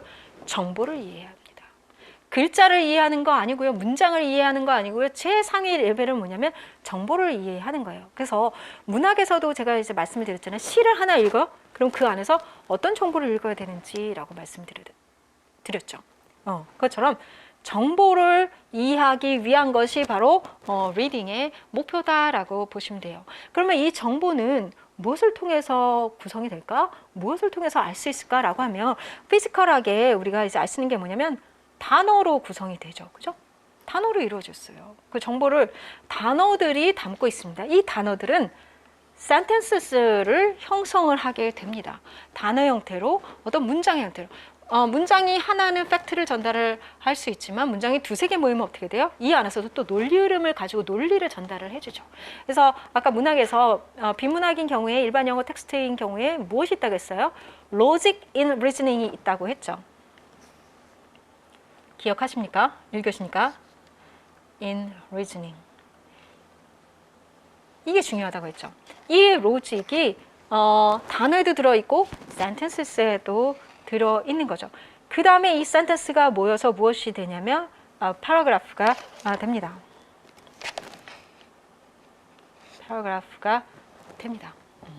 자, 그래서 여러분들은 단어를 이해하고 센텐스를 이해하고 패러그래프를 이해하는 과정 중에 있다. 이 패러그래프를 이해하기 위한 것이 이 나머지 모든 이제 내용 우리가 이제 독해를 위한 개념에 다 들어 있습니다. 최종 목표는 한 패러그래프 단위를 이해하는 것이에요. 그게 됐을 때 여러 패러그래프를 구성하고 있는 글을 이해할 수가 있게 되는 겁니다. 자, 다시 돌아왔습니다. words라는 거. 그러면 단어를 우리가 이해를 해야 돼. 정보를 이해하기 위해서 단어를 이해해야 돼라고 했을 때 단어의 무엇을 이해해야 하나요? 생각해 보셨습니까? 뜻을 이해해야 되죠. 그러면 여러분들 vocabulary 책에 있는 한 단어의 의미, 그것을 이해해야 됩니까? 그게 베이직입니다. first step입니다. 그 다음에는 무엇을 이해해야 됩니까? 컨텍스트 안에서의 미닝을 이해를 해야 돼요. 그죠? 이 컨텍스트는 센텐스의 컨텍스트도 있고 패러그래프의 컨텍스트도 있어요. 그 안에서 이해를 해야 돼요. 한 단계 더 나가면 contextual meaning 외에 또 무엇을 이해해야 되냐면 비유적인 figurative meaning까지 이해를 해야 돼요. 그것이 바로 맨 밑에 figurative language 부분에 있습니다. 이게 가장 상위 레벨이에요. 얘가 하나의 단어인데 단어가 그냥 리터럴한 미닝 있고 우리가 이제 사전적인 의미로 알고 있는 얘가 컨텍스트 안에 한 지문에서 얘가 들어가면 contextual meaning을 가져요. 거기다가 비유적인 의미를 라이터가 썼다라고 하면 얘는 figurative meaning까지 갔습니다. 우리의 문제는 어디에서 나오냐면 이 figurative meaning 부분을 underline하고 문제를 내요. 그게 지금 최근 작년도 올해에 이제 많이 나온 문제라고 보시면 되고 그거는 이 모든 개념을 이해하고 마지막에 가면 최상위로 우리가 이해해야 될 부분이에요. 앞부분을 다 이해해야 얘는 이해할 수 있어요. 그러니까 얼마나 좋아요? 이것은 리딩을 잘 했는지를 물어볼 수 있는 최종적인 문제, 즉 요지를 물어볼 수 있는 이제 그런 문제가 됩니다. 그래서 이런 미닝을 이해를 해야 되고 그래서 단어가 아니다. 지문 전체를 이해해야 된다. 그래서 기입형의 문제가 유의미합니다. 이 단어를 얘가 찾았다라는 것은 뭐냐면 이 지문을 이해했다는 거야. 그것을 확인할 수 있는 것이죠. contextual meaning과 figurative meaning을 물었을 때는 자 그리고 sentence를 이해를 해야 됩니다. 그러면 sentence에 아까 뭐가 들어있다고 했습니까? 로직이 들어있다고 했죠. 그러면 기본적으로 여러분들이 기본적인 단문의 문법 아셔야 되고 이제 3, 4월에 2월 달에 특강으로 한다고 했던 이제 문장과 문장이 표현할 수 있는 로직을 이해를 하셔야 되겠죠. 그래서 여기에다 우리가 이제 일반 그 문법의 패턴의 이런 내용들은 우리가 구문 분석 할 수 있는 그리고 그런 구문들을 쓸 수 있는 것 이게 이제 되어야 되는 이유는 이제 정보가 센텐스의 단위이기 있기 때문이다. 그러면 문장의 해석한 의미 외에도 이 안에 담긴 센텐스의 단위인 무엇을 이해해야 된다고요? 로직을 이해해야 된다. 라고 보시면 돼요. 자 그러면 패러그래프로 가게 되면요. 여기에 하나 더 플러스가 됩니다. 무엇이 플러스 될까요? 단어가 센텐스에 들어가고 이 센텐스가 패러그래프로 구성하면 얘는 패러그래프 안에서 스페시픽한 롤을 가지게 됩니다. 이거를 이해를 해야 돼요.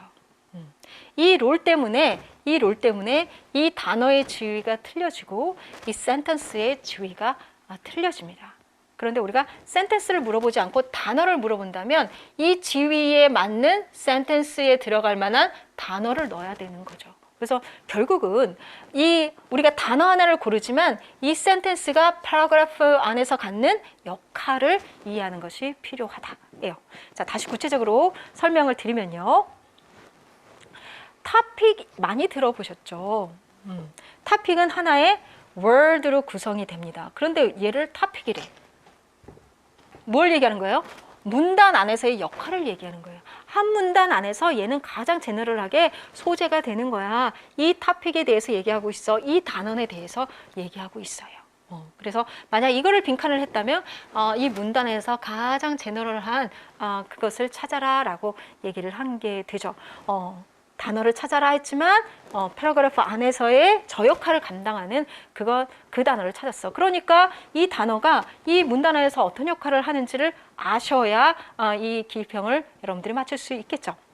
자, 토픽이 한 단어가 아니라 프레이즈로 구성되는 경우도 있습니다. 그래야 정확한 소재의 토픽이 나오는 경우가 있어요. 그러면 이제 2단어 정도 쓰게 되겠죠. 그런데 이게 이제 뭐 문제로 이제 제가 비유해서 말씀을 드리지만 문제가 아니더라도 기입형 문제가 아니더라도 지문 자체를 이해하는 출발점이 됩니다. 이 글은 무엇에 대한 것인데 라는 거예요. 그래서 요거는 이제 파악을 해야 되고요. 자, 그 다음에 메인 아이디어라는 게 있네. 아이디어를 동그라미를 칠까요? 그럼 패러그래프 안에는 그 단어가 토픽이 되는 게 있고 아이디어를 구성하는 프레이즈가 있습니다. 아니면 이제 센텐스라고 볼 수 있죠. 그래서 이 메인 아이디어에서 이 아이디어라는 게 뭐냐면 이 토픽이 이러하되 써볼까요? 이것이 이러하되 이러하다. 그래서 이 글의 소재가 되는 이것이라는 것이 토픽이고요. 그 토픽이 이러해라고 지금 지문에서 말하고 있어요. 그럼 이 부분이 아이디어예요. 그래서 토픽과 아이디어를 합치면 그것이 바로 요지 메인 아이디어가 되고 이게 한 센텐스로 나와주면 그것이 토픽 센텐스로 이제 라이터가 제시했으면 그게 토픽 센텐스가 됩니다. 그 토픽 센텐스가 없으면 여러분들이 어떻게 돼요? 메인 아이디어를 머릿속으로 도출을 해야 돼요. 뭘 가지고 여기 소재가 무엇이지? 이 소재에 대해서 무엇이라고 얘기하고 있지? 이거를 뽑아내야 되는 거죠. 이게 굉장히 어렵고 이번 21학년도 일반 영어 문제를 풀 때는 요게 굉장히 중요했습니다. 드러나는 토픽 센텐스가 전체를 아우르는 것이 없었기 때문에요. 자, 그래서 결론적으로 말씀을 드리면 가장 제너럴하게는 한 패러그래프 안에서 이 그 토픽과 아이디어를 우리가 파악을 해야 된다. 요지를 파악해야 된다라고 볼 수 있고요. 이것을 라이터가 제시를 했으면 토픽 센텐스의 형태로 있을 겁니다. 그럼 걔를 찾아야 되는 거죠. 그죠? 센텐스 중에서도 제너럴한 롤을 가지고 있는. 자, 그 외에도 어떤 역할들이 있냐면 패러그래프 안에는 그 제너럴한 이 토픽 센텐스와 메인 아이디어를 서포트 해주는 디테일이 있대. 디테일 나왔네. 이 디테일을 문제에서 묻기도 한단 말이죠. 그러면 이 디테일은 뭐와 관련되어 있습니까? 이 위에서 얘기한, 상위에서 얘기한 이 제너럴한 메인 아이디어와 관련이 돼 있겠죠. 그러면 이 디테일에 있는, 여기에도 디테일즈 안에도 뭐가 있습니까? word랑 sentence가 있겠죠. 그러면 이 word와 sentence는 이 제너럴한 토픽과 아이디어를 조금 더 디테일하게, 세부적으로 말해주는 거겠죠. 그러면 이 디테일 안에 있는 word는, 이 안에 있는 word는, 여기도 word가 있고 이 토픽에도 word가 있잖아요. 메인 아이디어에도 word가 있잖아요. 얘네들은 word는 word인데 어떤 word가 되겠어요? 토픽에 있는 단어는 조금 더 제너럴한 단어고 아이디어에 있는 단어는 좀 더 제너럴한 단어고 그 다음에 디테일에 있는 단어들은 좀 더 구체적인 디테일한 단어가 되겠죠. 이렇게 같은 단어라도 패러그래프에서 센텐스에서 역할에 따라서 다른 단어를 쓴단 말이에요. 그러나 계통은 얘가 아이디어 쪽의 계통이야. 그런데 조금 더 그 제너럴한 단어야 아니면 조금 더 구체적인 단어 이렇게 이제 달라진다는 것이죠. 자, 구체적인 것은 나중에 하고 디테일. 그 다음에 conclusion. 문장은 문장인데 얘가 conclusion에 들어가 있네. 얘도 이제 서포트의 일종이에요. 자, 이렇게 일단 결과적으로 말씀드린 거는 그 단어와 센텐스가 패러그래프 안에 들어가면 얘가 어떤 역할을 하는지를 알아야 이 단어가 어떤 속성인지를, 어떤 지위를 가지는지 알 수 있다. 라는 거예요. 자, 그런데 우리가 중요하게는 또 어떤 것도 연습을 하게 되냐면 인퍼런스를 해야 돼요. 왜냐하면 지금 이렇게 명확하게 얘는 서포팅하는 디테일이 명확해. 아니면 얘는 메인 아이디어. 그러니까 딱 드러나 있어. 이러면 모르는데 이게 숨겨진 경우들이 있거든요. 그래서 얘는 뭘 얘기하는 건데 요지가 뭐야? 라는 것을 우리가 유추를 해야 될 수 있어요. 왜? 이거는 지문을, 패러그래프를 이해하는데 아주 중요한 요소이기 때문에 숨겨져 있으면 내가 그것을 꺼내서 읽어줘야 하는 거예요. 그것을 위해서 숨겨놨어요. 왜 숨겨놨냐고. 이건 라이팅 이제 스타일이 이제 되겠죠. 명확하게 주는 경우도 있고, 그렇지 않은 경우도 있고요. 자, 그리고 이것을 이해하기 위해서는 패러그래프는 또 논리 구조를 가지고 있죠. 그거를 연결해주는 커넥션들도 충분히 이해를 해야 한다. 이건 로직을 위한 거예요. 패러그래프는 로직을 가지고 있으니까. 그래서 우리가 인퍼런스라는 것도 하게 된다. 그리고 이 인퍼런스를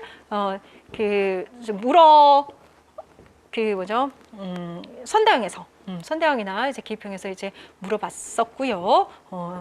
자, 그 다음에 자, 그런데 다행인 것은 무엇이냐면 우리가 이런 것을 이해하는데 이제 문장의 역할이나 이런 것들을 이해하고 메인 아이디어 이런 거를 이해함에 있어서 굉장히 좋은 것은 무엇이냐면 이 패러그래프들이 그 역할, 어떤 문장에 어떤 역할을 하는지 이런 것들의 구성 아니면 요지 이런 것들을 잘 파악할 수 있게 문단이 일정 패턴을 좀 가지고 구성이 된다는 것이죠. 이게 우리가 정보를 모아보는 이제 강점이 돼요. 그래서 총 7개의 타입의 그 지문의 구성, organizational pattern을 우리가 배우게 되면 이런 내용을 담은 그런 지문의 흐름을 보일 때는 이런 게 요지야.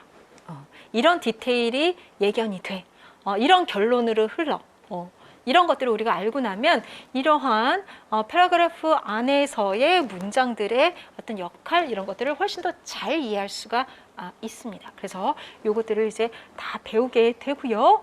그리고 나서 마지막에 이 모든 것이 다 됐을 때 이제 챕터 7은 결국 이제 요지의 이해예요. 이 요지를 정확하게 이해하기 위해서 이게 정보를 주는 것이냐, 팩트를 주는 것이냐, 아니면 오피니언과 저지먼트를 위한 퍼세시브 라이팅이냐라는 것도 우리가 판별을 해봐야 되고, 거기에 만약 피규레티브한 랭귀지를 넣었어 라고 하면 요거는 거의 이제 요지 파악을 위한 거거든요. 아니면 앞에 있는 것을 요약적으로 얘기하든지, 이 부분이 이제 여러분 우리 일반 영어 문제에서 가장 많이 나오는 부분이에요. 그래서 그 부분을 우리가 연습할 수 있는 거예요. 그래서 이러한 일반 영어 문제는 굉장히 잘 낸 문제입니다.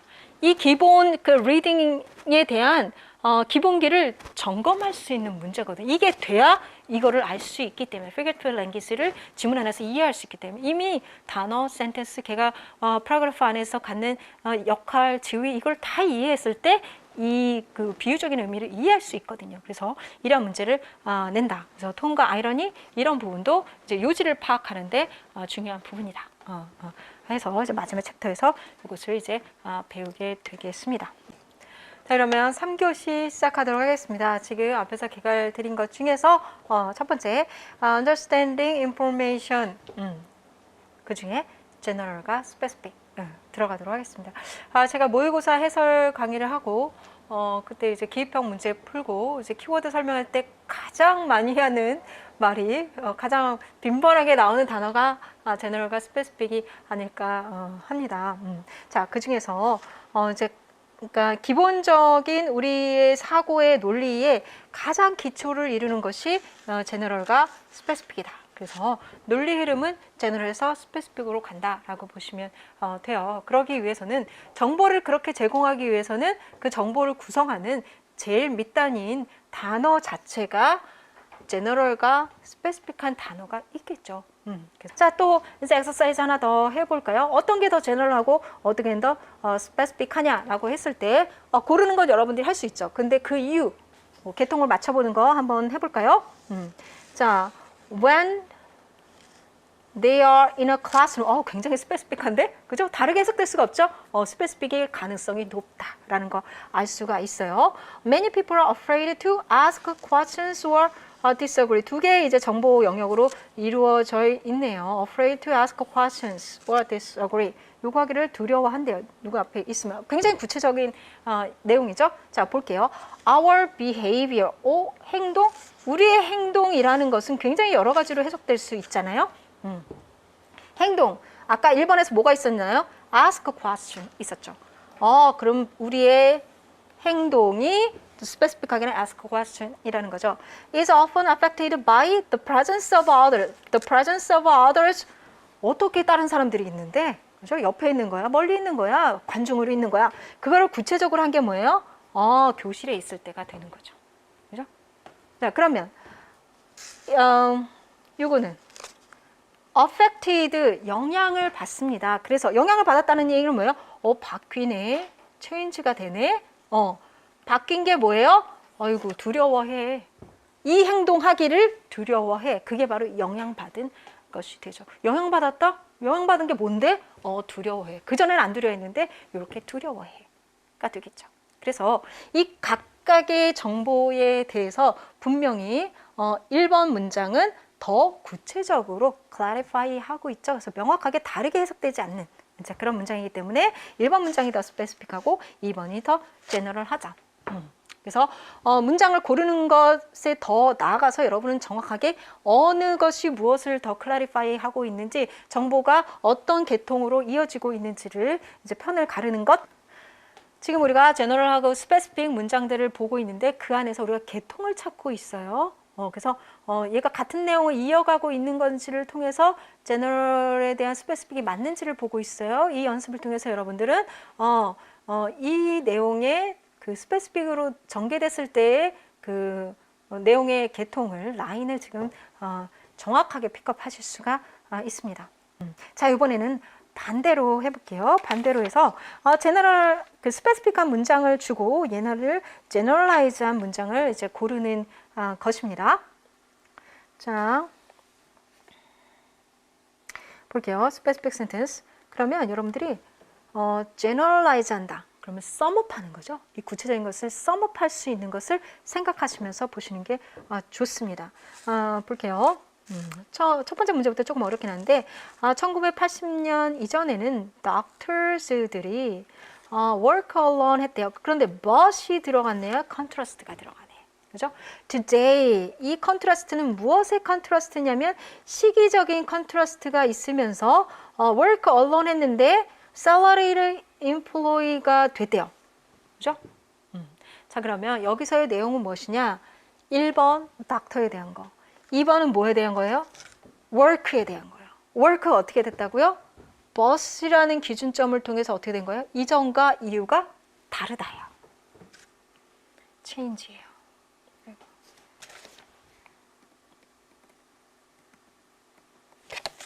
다르다. 이게 뭐냐면 지금 generalize 한 거예요. 이때는 이랬는데 이때는 이랬어. 라고 여러분들이 기억하셔도 좋지만 이전과 이유가 달라졌어. 라고 기억하신다면 change를 생각을 해보시면 돼요. A번이 그 내용이구나. 그러면 이게 3번의 내용이라고 보면 1, 2, 3번에 이러한 정보를 담고 있어요. 자, B번 봅시다. 35 years ago 옛날에는 이것도 이제 시간 나왔네요. 그죠? 똑같이 시간 나오고 doctors 똑같습니다. 1번 could count on the respect of their patients. 자, 일에 대해서 이번에는 혼자 일했다, 뭐 저기 회사를 위해서 일했다 이게 아니라 patients와의 관계에 대해서 respect을 받았어. but 또 대조가 되네요. recent today의 다른 말이죠. polls show a decline in patients respect. patients respect이 어떻게 됐다고요? 변했어가 되죠. 똑같이 지금 세 개가 있죠. 닥터에 대해서 이전과 이후에 일에 있어서 변화를 얘기를 하고 있습니다. 자, 그 다음 것도 볼까요? increasingly. 이건 또 무엇을 얘기하냐면 시기의 변화를 얘기합니다. 닥터 또 나왔습니다. seek permission from government agencies. 자, 허가를 받고 일을 해야 된대요. to give special treatment to patients. 벗이 없네요 라고 생각하실 수 있는데 특히 시간의 대조에 대해서는 나중 변화를 지금 얘기를 한 거예요. increasingly 최근에는 이란 뜻이에요. 여전히 뭐에 대해서 얘기하고 있어요? 변화됐어를 얘기를 하고 있어요. 그래서 이거는 벗이 숨겨져 있고 최근에 increasingly 안에 이렇게 변화됐어 이 내용이 지금 여기 안에 들어있는 거죠. 그죠? 그래서 공통적으로 갖고 있는 건 이전과 이유가 변했는데 의사들의 일에 있어서 변했어 라는 것이 공통적인 내용입니다. 그럼 이 내용을 다 갖고 있는 것을 한번 볼까요? Number of women and minority. 벌써 일의 내용에 포커스를 맞추고 있지 못하죠. 그것을 더 네일 다운하고 있지 못하죠. 자, 일에 대해서 얘기하고 싶지 않죠. Medical school에 대한 얘기를 하고 있죠. 이전과 이후의 변화에 대해서는 얘기하고 있는데 변화에 대해서는 얘기하고 있는데 그 주체가 지금 틀렸죠. 1번이 지금 틀린 상태고요. 그래서 얘는 안 되고 Professional life of physicians 정확히 1번에 대해서 1번과 2번을 아우르고 있죠. 일에 있어서 doctors의 일에 있어서 has changed 나왔네. 그죠? 이렇게 원하는 거를 썼네요. 변화됐어. dramatically 하게 대조될 정도로 바꿨으니까 되게 이제 크게 변화한 게 되겠죠. In the past 35 years. 이 공통적인 것 중에서 이제 하나를 예시를 들어서 얘기를 했습니다. 그래서 시기까지. 변화됐다 3번, 그 다음에 시기까지 지금 다 얘기를 했고요. 그러면 2번이 정확하게 그 제너럴한 statements가 되겠죠? sentence가 되겠죠? 자, 3번 보겠습니다. Most people who enter medical school do so. 1번에서 틀렸습니다. 그죠? 닥터의 포커스를 맞춰야 되는데 패밀리 닥터의 영향을 받았다. 여기서의 주체는 most people, 그 메디컬 스쿨을 가는 사람이기 때문에 주체 자체가 틀렸어요. 그죠? 그거는 이제 맞춰줘야 합니다. 자, 그러면 지금 이 스페시픽을 보면 닥터라는 주체는 정해져 있고 나머지 일에 대한 변화 부분을 얘기를 하고 있죠. 그래서 토픽은 그대로 의사들인 거고 아이디어 부분은 뭐냐면 일이 변화했어 라는 게 되겠습니다. 그래서 그것을 정확히 표현한 general statements는 이제 비번이 된다라는 거 여러분 이해하시겠죠. 이런 관계에 있습니다. 자, 그래서 우리가 글을 보면 정확하게 이런 관계가 맞아요.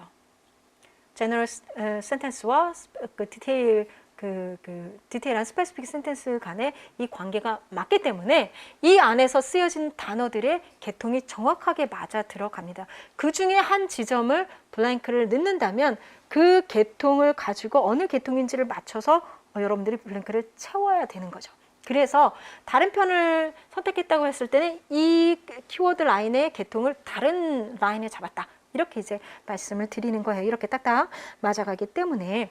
자, 제가 아무리 이렇게 자신 있게 이렇게 하면 여러분들이 임용시험에 잘 대비할 수 있을 것 같아 라고 커리를 드려도 사실 공부하시는 분은 누구예요? 여러분이에요. 자신의 학습 스타일에 맞게 학습 방법과 계획을 결정을 해서 쭉 밀고 나가시는 게 필요해요. 그래서 내용은 정해졌으니 내가 이것을 내 것으로 만드는 작업이 필요한데 여기에는 꼭 학습을 정량화하는 게 필요합니다. 그래서 여러분들이 눈에 보이지 않으면 우리가 가물은 나 오늘 좀 공부 좀 많이 했네? 이거 가지고는 우리가 안 돼요. 그래서 학습을 정량화해야 우리가 관리하고 끝까지 밀어붙일 수가 있습니다. 왜? 우리가 시험을 보면 성적이라는 건 정량적으로 나오죠. 객관적인 데이터로 나오죠. 그런데 우리가 공부하는 양이라는 것은 사실 그렇게 잘 안 나오기 때문에 내가 공부를 제대로 하고 있는 것인가 라는 것을 자꾸 의문을 갖게 돼요. 뭐 했을 때? 점수가 안 나왔을 때. 근데 점수 하나만 가지고 나의 학습 방향을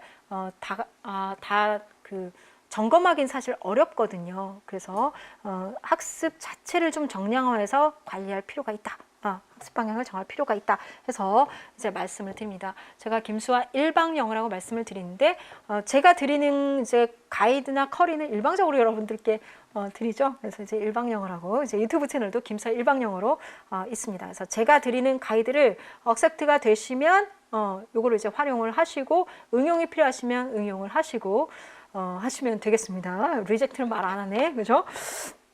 자, 분명히 여러분은 학습을 정량화 하실 필요가 있습니다. 그래서 정량화 할 때 필요한 것이 무엇이냐면 목표 학습 분량을 정해야 돼요. 내가 오늘 하루를 공부하더라도 학습 분량이 있어야 되는 거죠. 그래서 일단 지금 1, 2월 기준으로 한다고 예를 들어서 보면 기본 강의에 대한 이제 내용 학습이 있어야 되겠죠. 지금 오늘 한 거 내용에 대한 그리고 나서 제가 이제 과제를 드립니다. 이렇게 하세요. 문제 풀어오세요 하죠. 그러면 그 과제를 학습을 하셔야 되고 예습으로 문제를 풀어오세요 하고 과제방에 올리면 여러분들 문제를 푸셔야 되죠. 그 외에 보충 학습. 이것은 내가 이 지금 기본 그 커리보다 조금 더 그 상위에서 더 많은 것을 할 수 있어. 시간적으로나 여러분들이 이해도 면에서 그런 보충 학습을 하실 수도 있고 아니면 내가 지금 이 기본 커리를 아주 정확하게 잘 이해하기 위해서 200% 이해하기 위해서 내가 조금 더 보충해야 되는 것도 있고 이건 이제 제가 초대에도 몇 가지 말씀드릴 수 있습니다. 말씀드린 게 있습니다. 그래서 지금 하는 내용과 보충 학습 부분을 여러분들이 정하시는 게 필요합니다. 그래서 나는 무엇이 필요한지를 생각을 해보시고요.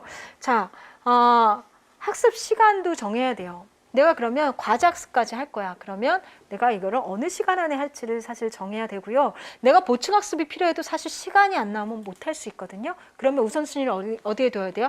기본 강의 학습, 그 다음에 과제 학습, 그 다음에 보충 학습 이렇게 돼요. 그래서 내가 필요하다고 보충 학습이 필요하다고 다 할 수 있냐? 그렇지 않습니다. 시간이 안 나오면 사실 못 해요. 그래서 그 계획을 여러분들이 세우시는 게 필요하고 그래서 가능한 학습 시간을 자 제가 이제 이런 식으로 이제 좀 구분을 했어요. 기본은 10시간을 가기를 이제 추천을 드립니다. 상반기 내에 10시간을 가기를. 근데 경험적으로 이걸 말씀을 드리면 대부분 상반기는 6, 8시간에서 오가세요. 뭐 여러 가지 의욕적으로 막 운동도 하고 뭐 이렇게 조금 익스텐시브 리딩도 하고 이렇게 여유 있게 좀 시작을 하시다가 중반 정도 가면 이제 10시간 가고 이제 하반기 가면 뭐 10시간 훌쩍 넘고요. 11시간, 12시간 그리고 이제 합격자 중에서 이제 14시간도 오가신 선생님이 있어서 일단은 뭐 끝까지는 산술적으로 14시간까지도 한번 해봤어요. 그랬을 때 가장 먼저 여러분들이 기준점을 잡으실 것은 이제 자는 시간인 거죠. 그래서 표준적인 잠 시간 8시간에서 시작을 하고요. 그랬을 때 공부하는 시간은 8시간 하고 나머지 먹고 쉬고 하는 거를 8시간을 잡으면 888 하면 총 24시간이 됩니다. 이러면 최소 8시간 할 수 있다. 그래서 제가 되도록이면 양심의 가책은 안 드리는데 8시간을 공부하지 않았다 그러면 가책을 좀 느끼십시오. 이제 공부하기로 여러분들이 이제 마음을 먹으셨다면 질적인 부분도 있겠지만 일단은 이제 양적인 부분에 있어서 내가 요 정도는 하겠다.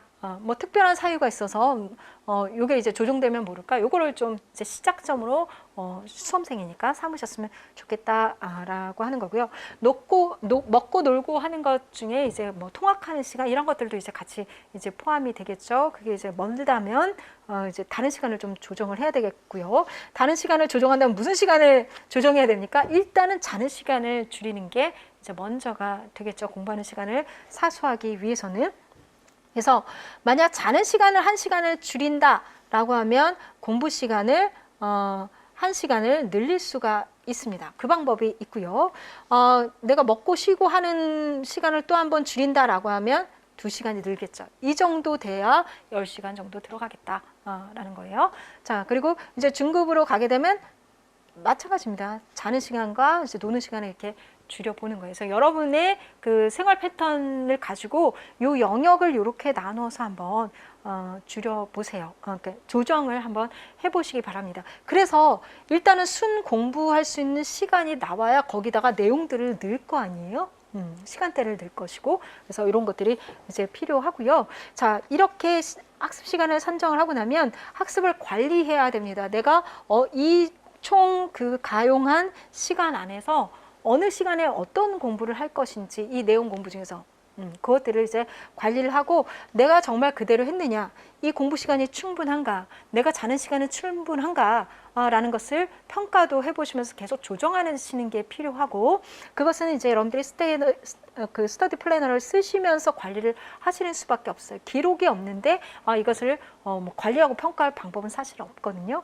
그리고 이거는 이제 깨똑 아이디입니다. 이제 상담을 여러분들이 요청을 하셔도 되고, 그런데 여러분들이 상담을 하실 때 이제 공부가 잘 안 돼요. 뭐 이거를 해야 되는데 뭐 시간이 너무 많이 걸려요. 다른 공부를 못해요. 여러 가지 이제 상담이 이제 상반기에는 있는데, 그때는 여러분들이 이렇게 여러분들의 공부에 대해서 파악하고 있지 않으면 사실 말씀드리기가 상당히 어렵습니다. 그래서 기본적으로 이렇게 스터디 플래너를 여러분들이 작성하시고 가져오시라고 제가 말씀을 드려요. 그거를 가지고 근거가 있어야 말씀을 드릴 수 있거든요. 자, 조금 더 이제 자세히 이제 스터디 플래너를 보면서 더 말씀을 드릴게요. 자, 그리고 이제 그것들을 여러분들이 고민하시면서 1, 2월 안에서는 제가 보충학습을 이것을 이제 제안을 드렸습니다. 그래서 일반 영어 할 때는 뒤에 49문항에 이제 독해 문제가 있다고 말씀드렸죠. 얘가 아주 예쁘게 49문항이라서 7주 동안 하루에 1문항씩 하면 돼요. 그래서 하루에 한 문항만 풀자. 아까 49문항 할 때는 되게 컸죠. 근데 하루에 한 문항만 풀자 이러면 최소 하루에 한 문제의 독해 문제를 푸는 거예요. General Understanding에 포커스를 해서 예습 복습하면서 이 정도는 내가 할 수 있겠다라고 하면 여러분들 이제 공부하는 시간 산정한 거에 여러분들이 넣으시면 돼요. 그래서 순 공부 시간 안에서 내가 일반 영어랑 문학을 얼만큼 할 거야? 그러면 이 정도까지는 할 수 있어.를 가지고 여러분들이 하시고요. 이건 셀프 스터디나 스터디 그룹에서 하시길 바라고요. 해설이 교재 뒤에 번역하고 다 있고요. 그 중에서 그 QR 코드가 같이 해설지에 있는 것이 있어요. 그러면 QR 코드가 있는 것은 유튜브에 제가 강의로 해설을 올려놓은 것입니다. 아이패드를 가지고 이제 그 지문만 보면서 해놓은 것이기 때문에 그건 좀 어려운 문제, 여러분들이 이제 질문이 많았던 것에 대해서 그렇게 제작을 해놨으니까 충분히 스케줄만 지킬 수 있다면 여러분들 셀프 스터디가 가능하고, 만약 질문이 있다 하면 어떻게 돼요? 물어보시면 돼요. 근데 질문은 카톡으로 하지 마시고 카페에 올리셔가지고 질문 게시판이 있거든요. 질문은 자유, 거기다가 자유롭게 질문을 하시면 됩니다. 페이지 수와 문항 이런 것들을 이제 보시고요. 자, 스터디에서 하신다면 되도록이면 이제 스터디에서 한번 얘기해 보면 사실 좋죠. 그런데 지금 1, 2월은 내가 기본을 다지는 단계이기 때문에 내가 이해한 것을 표현하는 정도, 그렇게 의견 교환 정도 하고 질문에 대해서 해결해서 안 되는 것들은 이제 취합해서 이제 카페에 올린다든지 해주시면 이제 되겠습니다. 그리고 인증이 필요하다. 혼자 공부하면서 인증이 필요하다 하면 인증을 이제 카페에다 해주시기 이제 기존 했던 거 있는데 보면서 인증을 해주셔도 좋아요. 이제 최근 작년, 재작년은 좀 인증을 안 하시더라고요. 그래서 저도 이제 강의를 크게 안 하고 있는데 그러면 제가 이제 답변을 해드리도록 하겠고요. 지금 요거는 이제 질문 올린 이제 글들도 있기 때문에 여러분들이 검색해 보시면 거기에 이제 그 똑같은 질문을 하셨을 수도 있어요. 그것도 이제 참고를 해 주시고요. 자, 문학에 대해서 보충학습은 사실상 이제 복습이에요. 복습을 권하고요. 이제 시를 나가게 되면 총 58개의 시가 있는데요. 그 중에 제가 수업에서 다루는 게 있고 안 다루는 게 있겠죠. 그런데 일단은 다루는 거 위주로, 다루는 것만 보셔도 좋습니다. 근데 제가 수업하면서 이건 따로 한번 보세요. 이렇게 이제 말씀드릴 수도 있어요. 그래서 책에 이제 자료가 있는 것은 이제 보시고, 그래서 이것들을 제가 이제 따로 이제 과제를 내드리기도 하거든요. 그래서 과제를 같이 해결하던가 그 시를 다시 한번 복습해서 워크시트를 다시 한번 채워보는 어널리시스 맵을 한번 채워보는 이런 복습을 셀프로 하시거나 아니면 스터디로 하시기 바래요. 이거는 58개이지만 이제 진도에 따라서 하는 복습이기 때문에 그냥 수업만 듣지 마시고 이렇게 이거를 보충학습으로 하시기 바랍니다. 역시 질문하시면 이제 제가 대답을 해드리고요. 카페에는 이제 QR코드로 가거나 해서 이제 가입하셔서 수강생이라고 하시면 수강생 등급이 되고 이제 질문하시거나 이렇게 하실 수 있거든요. 그렇게 하시기 바라겠습니다. 자, 그 다음에 이제 관리를 위해서 뒤에 이제 스터디 플래너를 이제 드릴게요. 지금 이렇게 딱 2달, 8주의 과정에 여러분들이 영미문학은 시에 대해서 기본 개념, 그리고 일반 영어는 기본의 탄탄한 제너럴과 스페시픽을 오가면서 월드, 센텐스와 패러그래프의 기본을 말할 수 있는 그 기본기가 8주 안에 형성이 됩니다. 놀랍지 않은가요? 그래서 8주가 기대되지 않으신가요? 내재화되는 데는 시간이 걸립니다. 그래서 얘를 이제 가지고 기본 개념을 배우게 되면 계속 복습하고 자꾸 찾아보고 잘 안 될 때 찾아보고 하면서 1년 내내 여러분들이 공부하시는 걸로 그 기초로 이제 삼으시면 돼요. 그래서 8주면 끝난다는 거. 그래서 이 안에 스케줄을 잡으시고 이제 금요일 수업 있는 거, 그다음에 이제 명절날 쉬는 거 다 표시를 했으니까 요 바운드에서 넘어가지 마시고 이제 공부 지켜서 하시라고 이제 요거를 드리고 그 각각의 이제 한 주 단위로 이제 스터디 플래너가 위크 단위로 8주 분량이 이제 8페이지가 나가게 됩니다. 그래서 말씀을 드리는 것은 요거는 이제 과목을 얘기해요. 어느 과목은 무엇을 공부하겠어를 여러분들이 지금 공부하시는 과목 있잖아요. 상반기 지금 일형 문학에 포커스를 하고 계시면 거기를 좀 구체적으로 넓게 쓰셔서, 그리고 다른 과목들은 뭐 교육학이나 연결론, 영어학은 좀 간단하게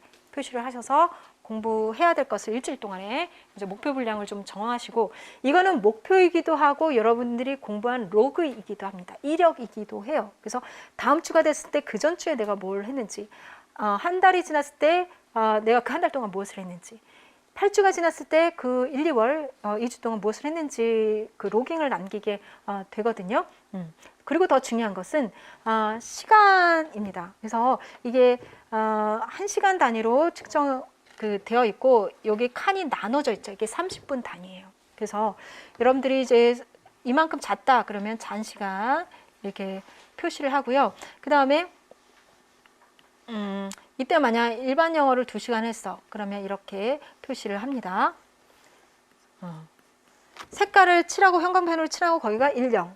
아니면 더 구체적으로 쓰셔도 돼요. 1령에 무슨 챕터를 하셔도 되고. 근데 그 내용이 위에 있으면 자기가 알아볼 수 있게 그 정도 해주시면 돼요. 그리고 2시간 30분이야. 그러면 30분까지 표시를 이렇게 되겠죠. 요 안에 자기가 쓸 수 있는 만큼 이제 구체적으로 내가 무엇을 했는지를 씁니다. 그리고 신 거는 또 신 표시도 하고요. 자, 그렇게 해서 토탈 지금 색칠된 그것 중에서 공부한 시간만 매일매일 체크를 해요. 그러면 하루하루의 토탈 시간 분량이 나오고, 이 시간 분량을 가지고 내가 아까 스터디 가이드 첫 번째에서 말씀드렸던 8시간이 되는지 평균 10시간이 되는지 이거를 보시는 거예요. 그래서 여러분들을 채찍질해라, 평가해라, 평가만 해라가 아니라 부족해. 그러면 그날을 보셔서 내가 어디서 시간을 좀 더 뺄 수 있는지를 보시는 거예요. 여러분들이 보충학습을 하고 싶어.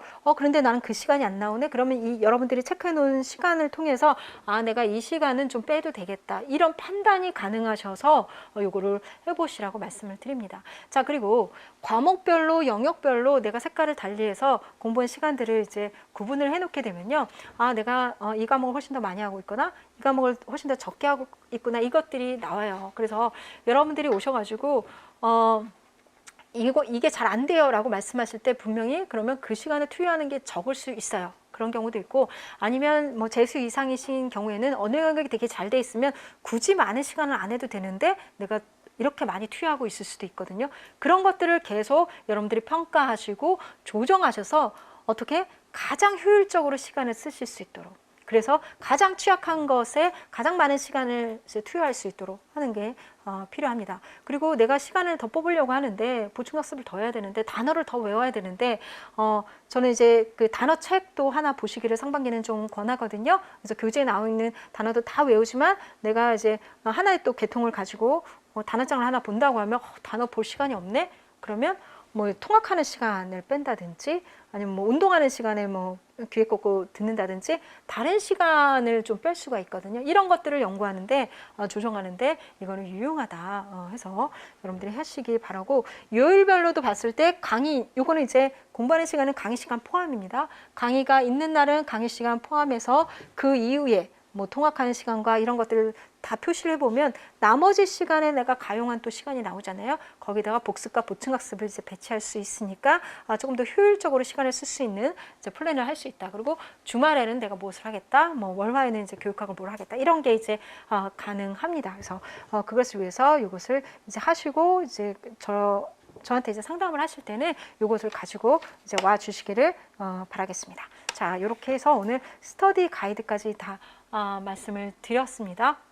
그래서 앞으로 이제 8주 동안 이제 공부할 이제 방향이 정해지시죠. 그리고 이렇게 여러분들이 1, 2월을 해보시면 그 다음에 3, 4월도 어떻게 가겠다라는 게 또 그려지실 거예요. 그래서 지금 몸을 좀 만들고 공부하는 패턴들을 만들면 이 베이스에서 계속 업그레이드하면서 이후의 시간을 보내시면 되니까 공부하실 때 이제 좀 안정적으로 그리고 깊게 풍부하게 좀 공부하실 수 있을 겁니다. 그렇게 이제 가이드하고 안내 드릴 수 있도록 이제 저도 이제 신경을 쓰도록 하겠습니다.